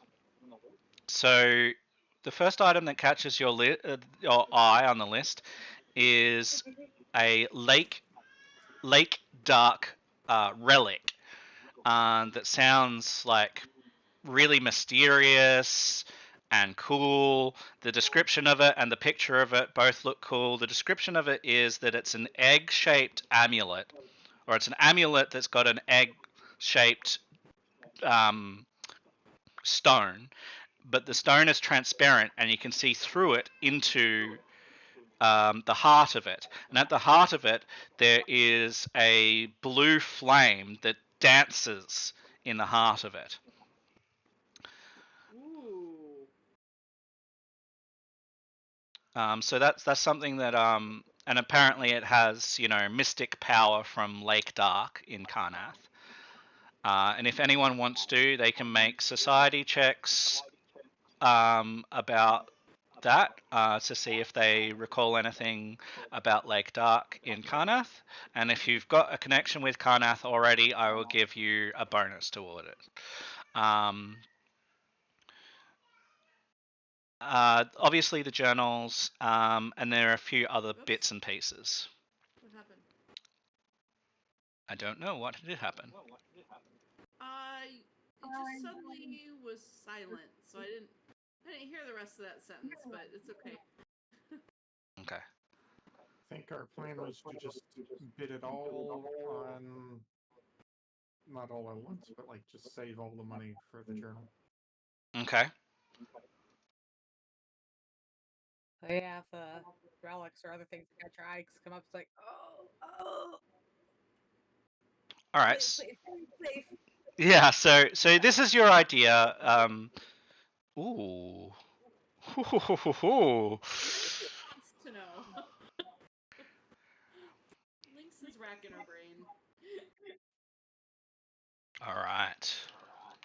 Oh, So Lake Dark is named for its pitch black waters. The towns of Lakeside and Irontown are located on its shores and share the lake with other farming communities. The lake waters lie in a depression south of the Icetop Mountains, and you have heard, in fact, you know, that for 1 year every 100 years, so 1 year every 100, a manifest zone opens in Lake Dark, and the manifest zone is to the realm of the dead, where souls and mortals go when they die. Whoa. And so if this relic has power, it might have power or maybe over death, or maybe necromantic energy of some description, housed within. Ooh. Oh wow. Oh. So that sounds very powerful. Yes. Sounds like so. Yes. But it also sounds maybe a bit like hijinks. Yeah. But it doesn't look like hijinks. It's beautiful. That amulet is beautiful. Like I said, it's a translucent egg. It's about egg sized. And yeah, you can see all the way through it into the very heart of it, and a blue flame actually dances to the naked eye. And what does the pamphlet say about the item and like its expected worth or whatever? Yeah, so it says that it is a Lake Dark relic. It's says rumored to be imbued with magical energy from Lake Dark, and it says expected price between 10 and 30 gold. Wow. Definitely too rich for.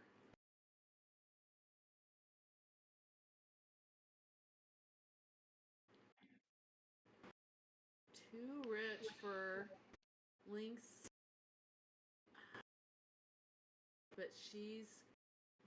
Okay. Well, Lynx has 28 gold. She does. And, guys, I don't know if we should let that fall into just anyone's hands. We are here for a job. Yes, We but do the job.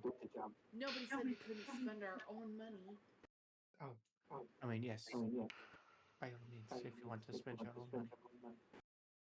All right, so this relic will come up first of all of the things that you're interested in, and so they bring it out, and Lynx can actually go and lay eyes on it. She can't touch it because it's in a glass cabinet, but she can go and have a look at it, and it's gorgeous. And you thought that the dancing flame might just be like an illusion, but you can see flame in there, and it's dancing. It's insane. So it's pretty special. Okay. And amulet. yeah, so it's basically a piece of a thin string of leather, right? That is long enough to go around most necks for the amulet to sit about on the breastbone, right? And the leather string goes through the very top of the egg. There's a little tiny hole right at the top that it goes through, but the majority of the egg actually hangs down from that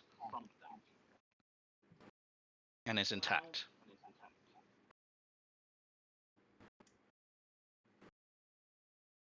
I'm gonna bid on it, you guys. I think I don't think Ashley is maybe going to.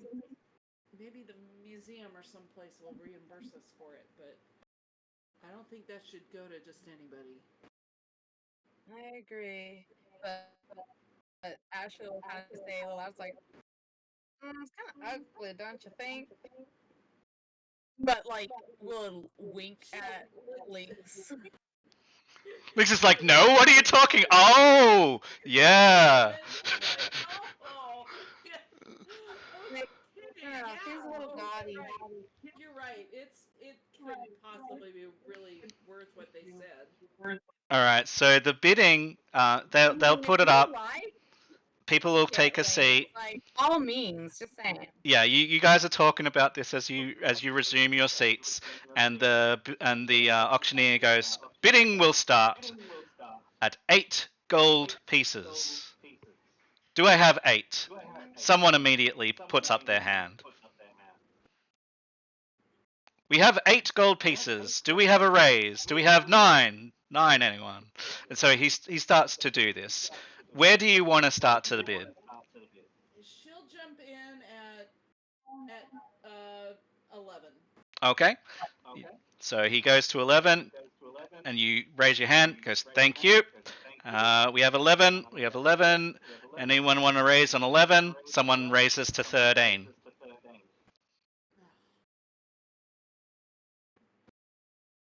13 gold pieces.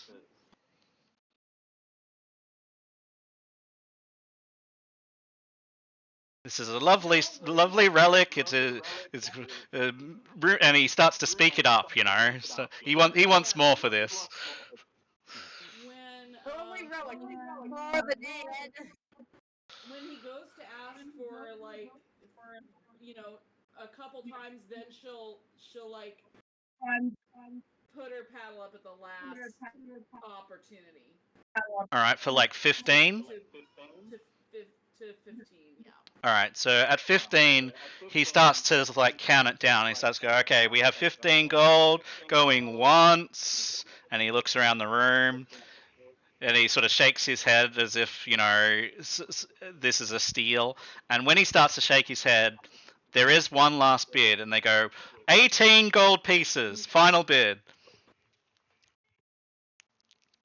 And you can see 20. You immediately raise to 20.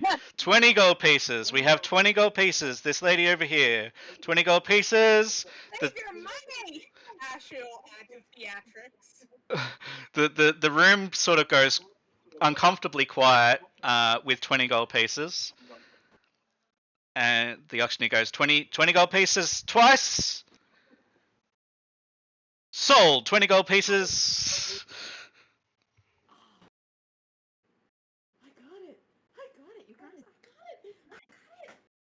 Ashley winks, even though they're just kind of shaking their head like, ugh, what a waste of money. Yeah. All right. Awful. The next thing that happens, like a couple more items come up, you can go and pop your bid officially in and sign to collect after. Basically, what happens is once this particular auction is done, you can go and collect the item. So you'll have to wait while they process it. But as you come back and sit, a couple of items have gone by. Now, a strange occurrence happens. They open a case for the next item, and to your eyes, It looks like a piece of junk. Basically, it's an old ceramic like jar or vase or a container of some sort that's ceramic. You do see that there is some painting on it, but it looks to you like it doesn't really look worth that much to you. And the bid, like the person auctioning is just like, oh yes, this old Talenton ceramic, and bidding will start at 2 gold pieces, right? Which is nothing. Immediately, someone puts up their hand and goes 5. And then someone else goes 8. And then someone else goes 12. And this, like, it looks like nothing to you. Like, this is just like, what? 12 gold pieces, and then someone else goes like 14. You're like, holy crap! What is this? Why? Does anyone want to make any sort of check? Is this? Us now? What's that? It would be Ashley. He's like, are we getting punked? It looks that way. Like, doesn't it? this, they're going nuts over this. Like, Something's are they up trying with to it. trick? I was gonna say it was just an endless jar of flour. Yeah, definitely does not look like 12 gold worth of stuff. Like, but it keeps on going up. 17. Yep, 17. And you're like, what? 21 gold. 21 gold. So this is now going for even more than what you bought your relic for. Wow. What? The auctioneer looks pleased. Oh, he's beaming. Surprised. He is beaming. He's like, oh yeah, bring it. Oh, great. Oh, okay, I want to do what would be for good insight. Perception is insight. I want to see if he's just happy because he did a good deception and making his money back much more for the discounted amulet. Yeah, so perception. Shit. We got.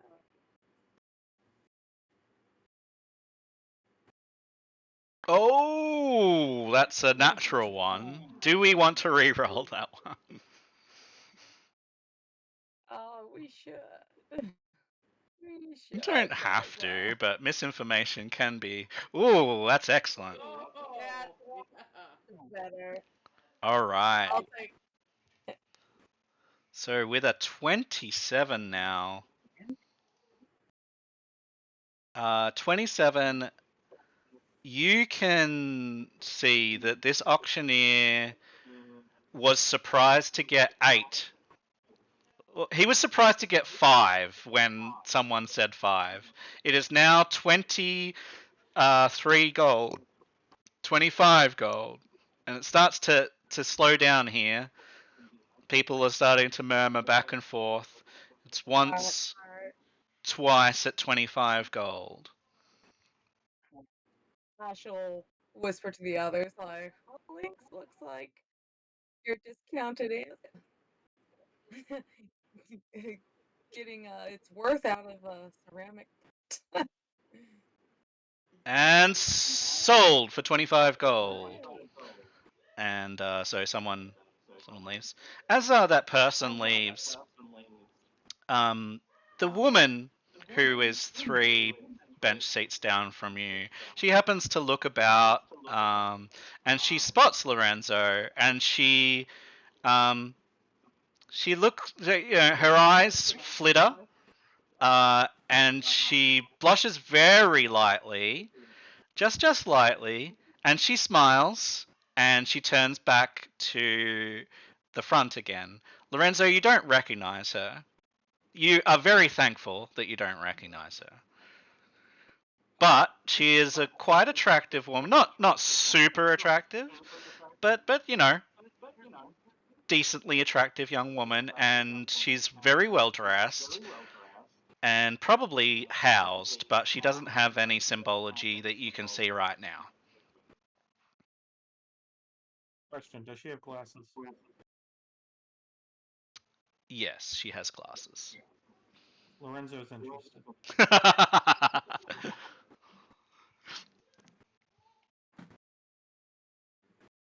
All right. So, what do you want to do with your interest? Well, Lorenzo, I guess, disappears from everyone else for a second and sits next to her. Well, you'll be in front of everyone else if you go and sit with her. Yeah. All right. So, yeah, you go and sit with her. As you sit down, there's a lovely, subtle, pleasant aroma.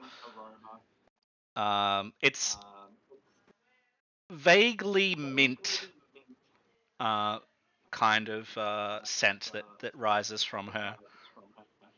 Before I sit down, I'll ask her, is it alright if I sit here? She moves to the left very slightly, and she smiles at you, and she looks up at you, and she makes proper good eye contact, and she says, "Why, yes." Hello, what is your name? To Link, that player. This is what I was trying to find earlier. One second. I hate when Rule number 1, don't make someone uncomfortable. Like, don't enter a conversation without an invitation. she will give you her name. I've got it here. I just can't find it. But she will give you her name. She is of House. I think it was Madani. I'm pretty sure it was Madani. If she says Madani, that piques his ears. So he's even more interested. Yes, but in a different way now. Okay. And yeah, so she'll say that. She'll ask who you are. My name is Estali. Lorenzo Estali. And he gives her his hand to kiss. For her to kiss his hand? Yes. Make a diplomacy check. Sweet. I just upgraded. Let's see.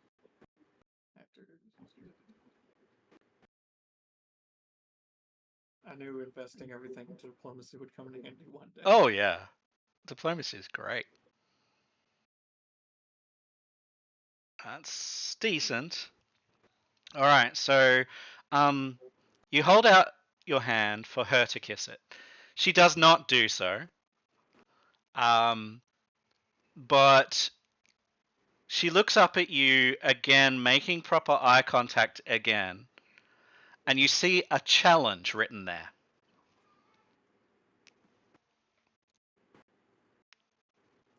Is that a challenge? Tempa. Wouldn't dream It's a of that. playful challenge. It is a playful challenge.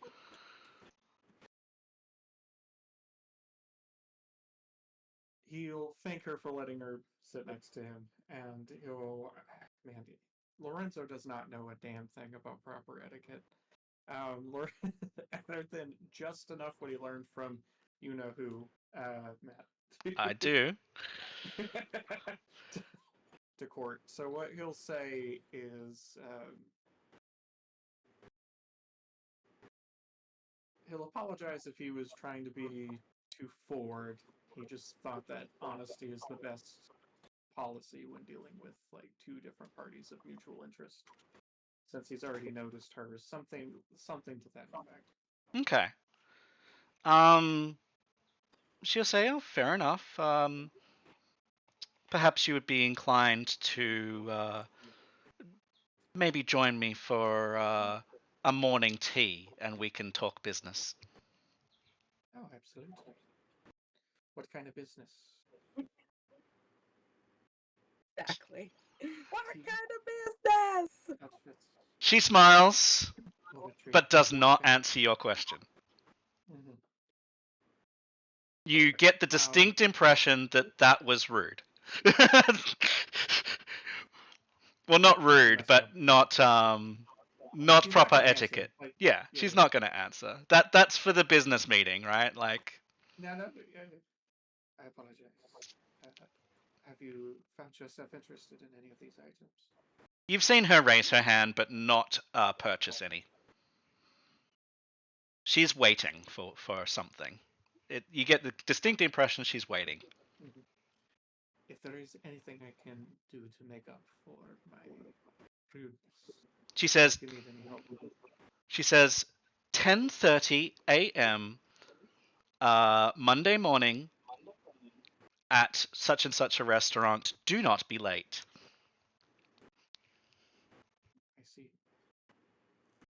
Well, Lorenzo Estali does his best to never be late. She smiles again. And he dips like low, like a very pronounced bow, like enough to show some man titty. Oh yeah, nice. His freshly waxed chest. Lovely. Mm-hmm. And then go back to your seat. I think he will. I think he's overstayed his welcome at this point, since she didn't want to talk any more pleasantness. Okay. So. Very good. It finally gets to the Journals of Pietro de Caneth. And so, About damn time. yeah, it starts. So they introduce it that you get to go and have a look. It is not opened. In fact, it is sealed. Still in its proper seal. So unbroken. You see, it's an old leather-bound journal. And it's got Journals of Pietro de Caneth in script, and you see a stamp of the de Caneth crest embedded in the leather, so it's actually properly dinted and everything with it. So it's not just an external steel; it's actually into the leather. Seems legit.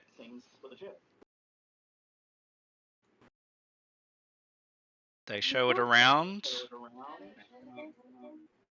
What's sorry? Oh my gosh, my uncle's journal. I wasn't expecting to see those here. You're kidding. Wow, well you'd probably like to really get those then, wouldn't you? I don't know why know they'd anybody be else would here. want them. I love it. All right, so the journals, you as people again take their seats and you start making this next deception that you're some relative, you hear the auctioneer say, "Well, bidding will start at." Very nice deception.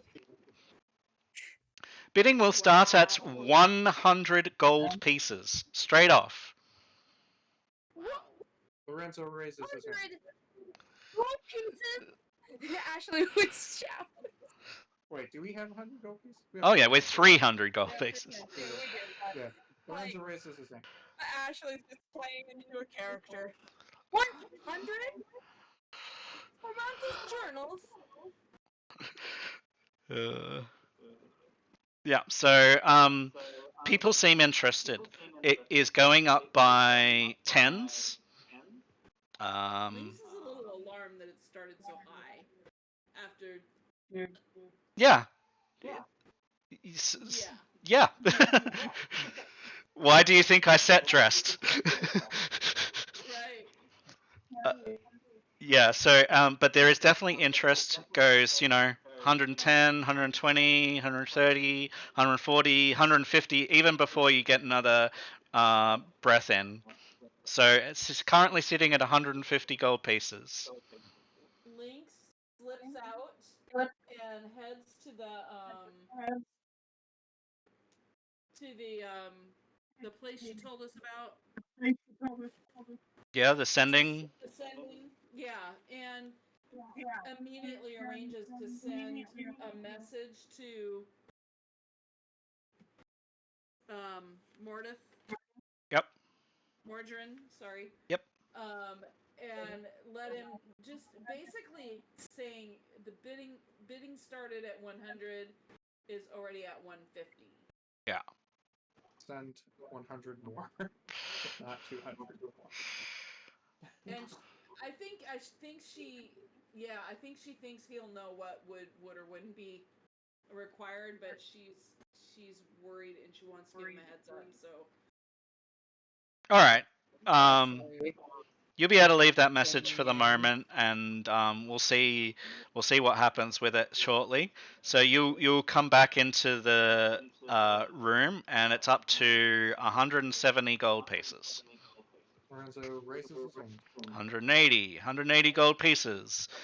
At this point, the bidding is down to 3 parties, of which you are one.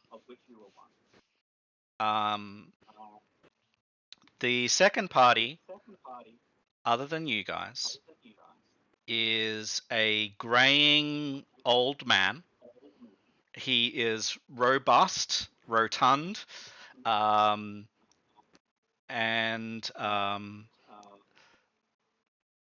think elderly Monopoly man. But Oh, right, yeah. okay. Yep, so that's what you've got over there. And then the final party is a trio of gnomes, all in their 50s, maybe even older, and they are talking feverishly amongst themselves as Lorenzo bids for 180, and they will raise their hands as a single entity and say 190 gold.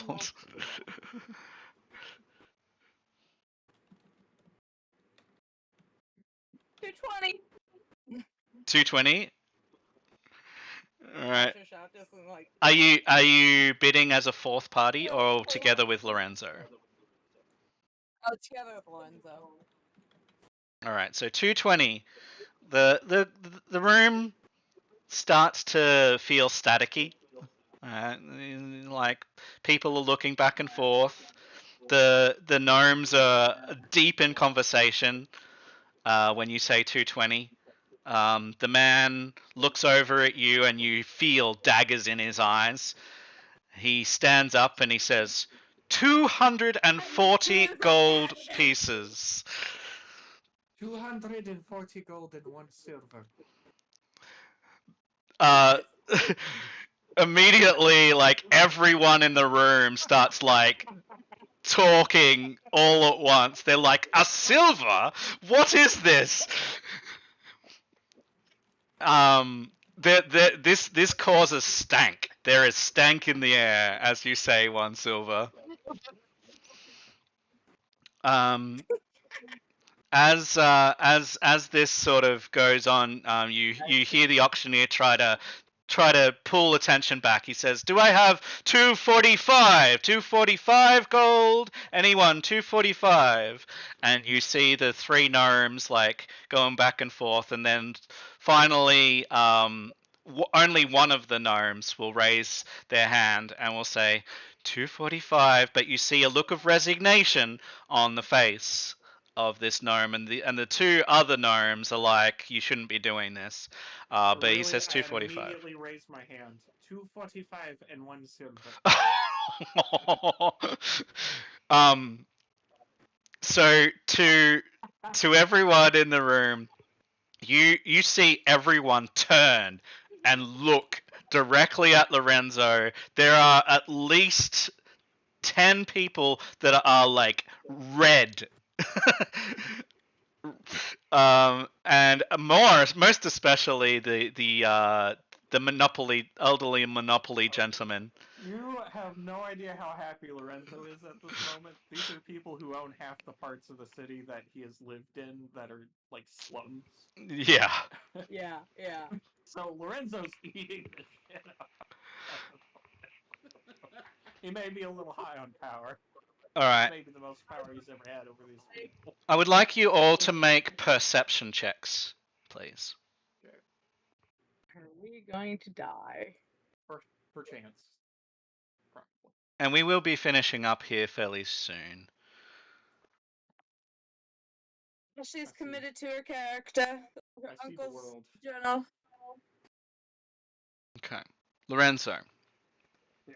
as you bid this ridiculous amount, out of the corner of your eye, you see a man, because you've sort of exchanged words with this lovely lady 3 rows ahead of you. You see another man come into her row and sit not right next to her, but sit close-ish. He doesn't seem to talk to her. She doesn't seem to talk to him. But you just sort of recognize it out of the corner of your eye as you make this bid, and everyone looks at you. There is like this awful like silence, and so it was 245 and a silver, right? It was the bid. Yes. Yeah. And so the auctioneer is like, "Do I have 246?" And the Monopoly man, he stands up and he says 250 gold pieces. And your attention is back on him. Can I raise my hand? Yep. 250 and a silver. All I right. help this guy close the gasket.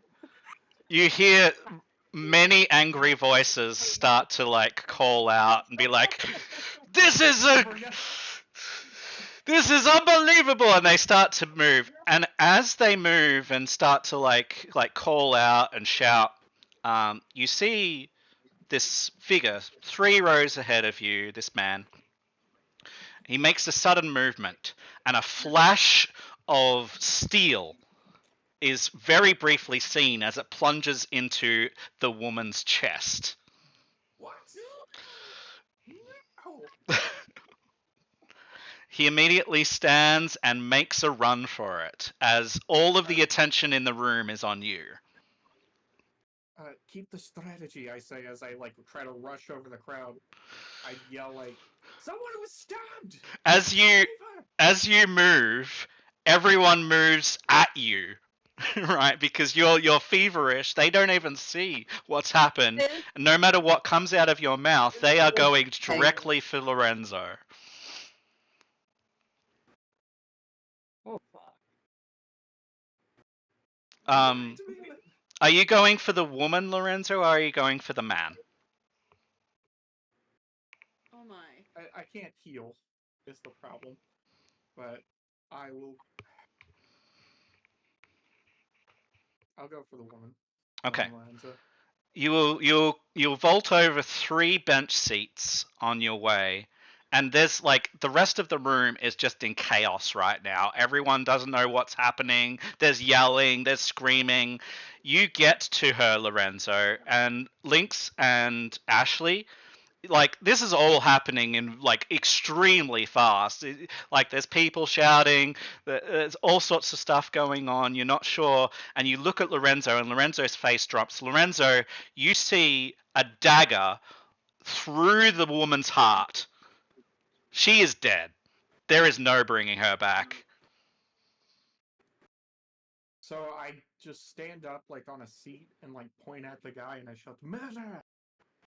And I'll try to roll diplomacy if I can or something. Security. If I can incite security to her. Yeah, you for sure. Yeah, you can roll. I mean, I don't have my weapon on me, so like I gotta. At least I assume, because it's an auction. Yeah, no, like yeah, it's just an auction.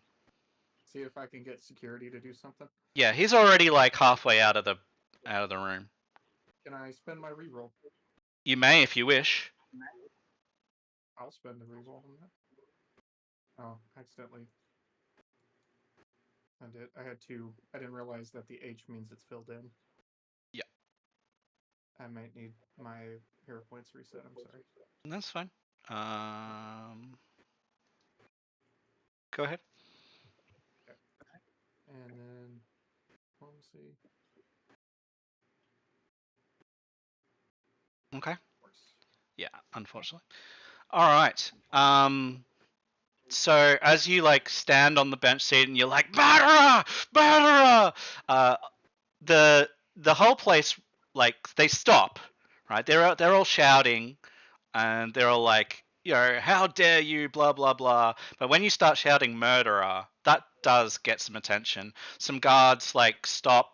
One of them runs down, like takes one look at the woman, blows a whistle, and immediately you hear like a bunch of guards moving from the secondary room. Um, as you, Lynx and Ashley, you have a moment here in all of this chaos, as all of this happens just like in just a couple of seconds. You each can decide on one thing that you would like to do. Oh, I was having like Ashley in the heat of just their deception. Honestly, kind of like, oh my God, Lorenzo, what new crazy idea of disruption did you just act out? And so, like, they're not even really like paying close attention to what Lorenzo's doing. Just like, okay, keep an eye on the auctioneer and people are moving, but just really focusing in on like, is anyone else making this chaos? Do they need to like approach the auctioneer to be like 260, like with anything to make sure we get these journals? Yeah. So the bidding has obviously paused as the room is in total chaos. The auctioneer has lost control. So he is just Yeah. standing there, just like he's closed the box, he's locked it. Security have come from the wings and are like on either side of the box. Okay. But yeah, you see I guess you see raise Lorenzo something like that's like, standing on the bench. oh, You see the woman slumping in a chair, and now that you're sort of like arching your head, you see blood pouring out of her chest. yeah, I just also had an awful. So she's It's completely like, dead, right? Oh, oh, she's far gone. Yeah, instant. Yeah. yeah. The dagger Oh went straight shit. through the heart. It's Well, just he's Oh. he's trying to run after the guy, but I'm sure he's like fisticuffing like well, something other people happens that you already. don't expect. I mean, none of this was expected, but something else happened. Something even like crazier. The man who was just a man, he sprouts wings and he takes off and he smashes through a second floor window.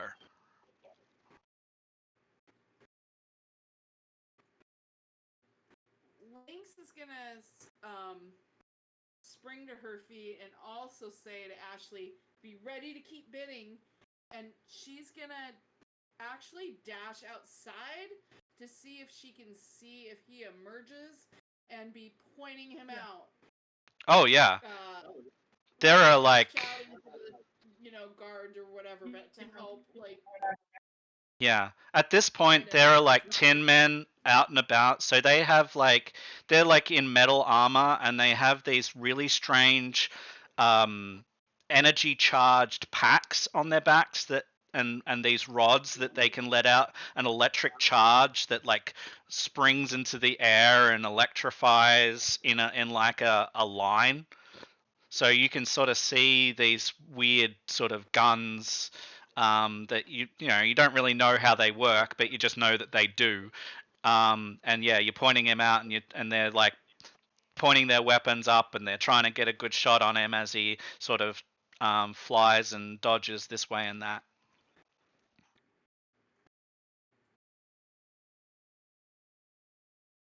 All right. The chaos in the room of the auction starts to abate after a couple of minutes. The auctioneer wipes sweat off his brow. He points at the gnomes, he points at Lorenzo, and he points at the Monopoly man, and he says, "All of you in the side Or room." Ashley. Oh, well, both, like us Okay. and yeah. So, and then we are ushered into Okay. the side room. It's locked down, and he says, "Bidding is at," and he coughs, 150 gold and 1 silver. Can we get a reasonable end to this, please? What is your final bid? And he looks at the gnomes, and the gnomes shake their heads. They're out, and they leave.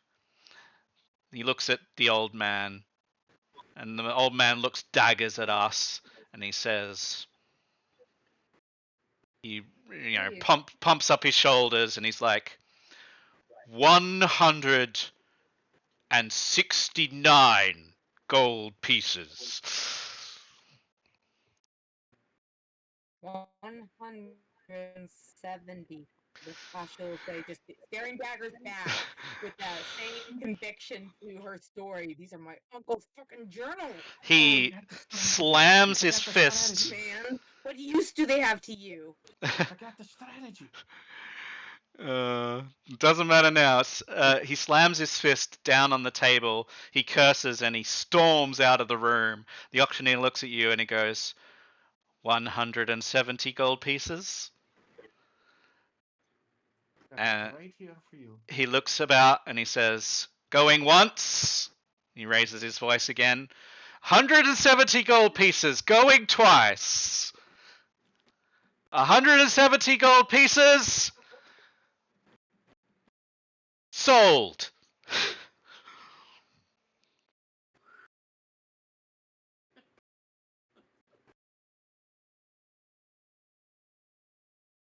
And with that, you have secured the journals of Pietro de Canith for 170 gold pieces.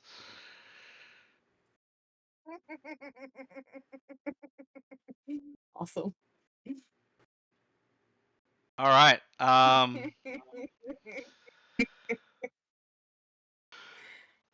With that, you can make your way to sign all of the proper agreements and documents, and that will be our session for today. Lorenzo's just like talking to Ashley. You forgot the strategy. You have to dishearten them by adding the silver. What was your gig? I had my own gig, okay? I can't manage 2 gigs. Not enough. But that was so ballsy of you. I am proud. So my favorite, if we went 300, because I was half hoping someone would get up to 300. Lorenzo would have pulled out a silver from his own pocket. 300 Brilliant, brilliant. All right. Well, you guys, that was fun. I hope you had a good time. We will be back approximately in a month's time. Even it might even be sooner. You guys said maybe there might be a potential of a couple of weeks from now. Potentially, I need to double check. All right. Well, we'll double check. It's possible we might be back sooner, but generally it's about a month. But we'll check our diaries, see what we can do, and we might be back sooner. Thank you to all my players. I hope you had a good time. Thank you to anyone that watches afterwards. This has been Matt in a Hat, and these are our adventures in the name of progress in Eberron with Pathfinder 2nd Edition. Thank you so much, and have a great night. Bye. I should be able to do the 10th.